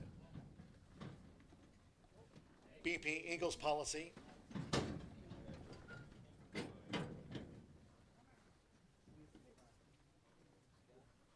Just Good Reason SA has moved in.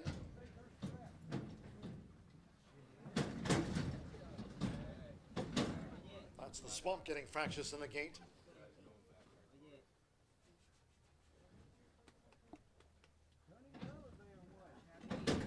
For the gray, BP Eagles Policy. One night too long, now a 2-1 favorite. 5-2, Just Good Reason SA, 3-1.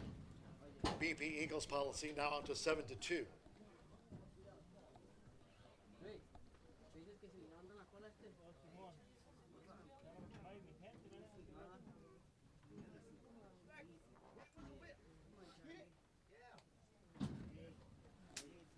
Still working with BP Eagles Policy.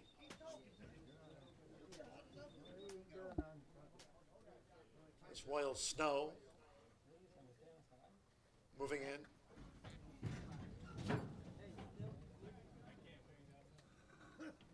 So a couple of them back here at the 330-yard start for the nightcap.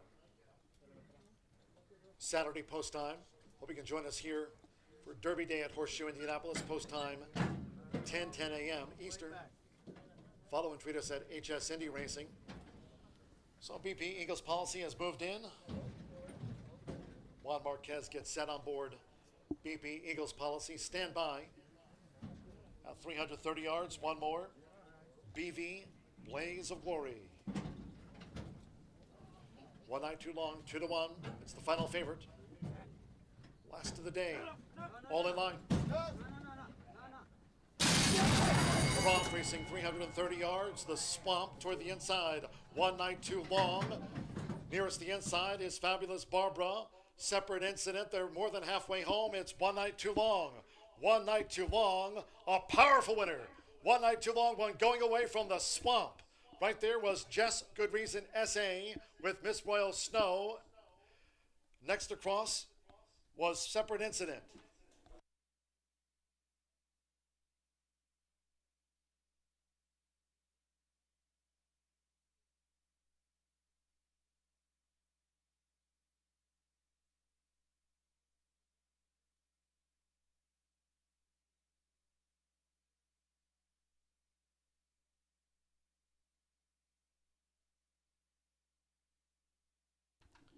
So it's 2, 1 night too long, a 2-1 first. They've called for a place photo.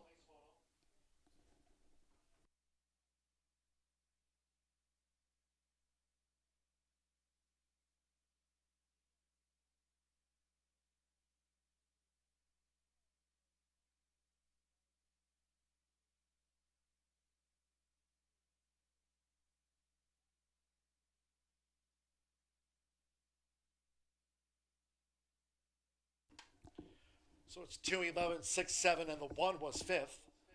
2, 1 night too long, a 2-1 first, 11, Separate Incident. 34-1, second across, the 6, Just Good Reason SA. 5-2, third, 7, Miss Royal Snow. 40-1, fourth, and Fabulous Barbara for that quarter horse Pentafecta, 16.82. 2-1 on the final favorite, 16.82.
Returning to the winner's circle, race 9 official, the 2, One Night Too Long.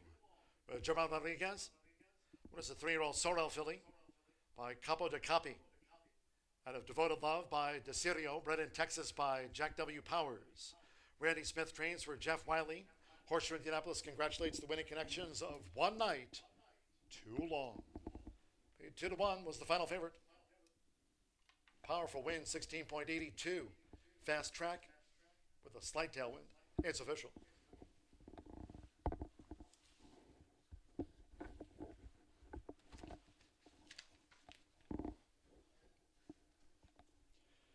The Pentafecta will carry over to one of our 3 quarter horse races here on Derby Day. Hope you can join us on Saturday. First post time, 10:10 a.m. Races 10, 11, and 12 for the quarter horses here on Saturday's card. So that Pentafecta for the quarter horses will roll over to Saturday's 10th race. 211 exacta paid $204.20. 50-cent trifecta, $275.65. 8-2 double, $46.40. $1,072 for the 10-cent superfecta. Miss Royal Snow was 4th. Pick 3, $48.20. Quarter horse Pentafecta, $3,100. That to race 10 of 12 here on Saturday's card. As we conclude our live racing program for today, we thank all that joined us here at the races. Cheers to all who tuned in. Live racing resumes on Saturday as noted. Derby Day, first race post time here, 10:10 a.m. Until next time, for all of us here at Horseshoe Indianapolis, it's been my pleasure from the broadcast booth. Track announcer John G. Dooley saying goodnight.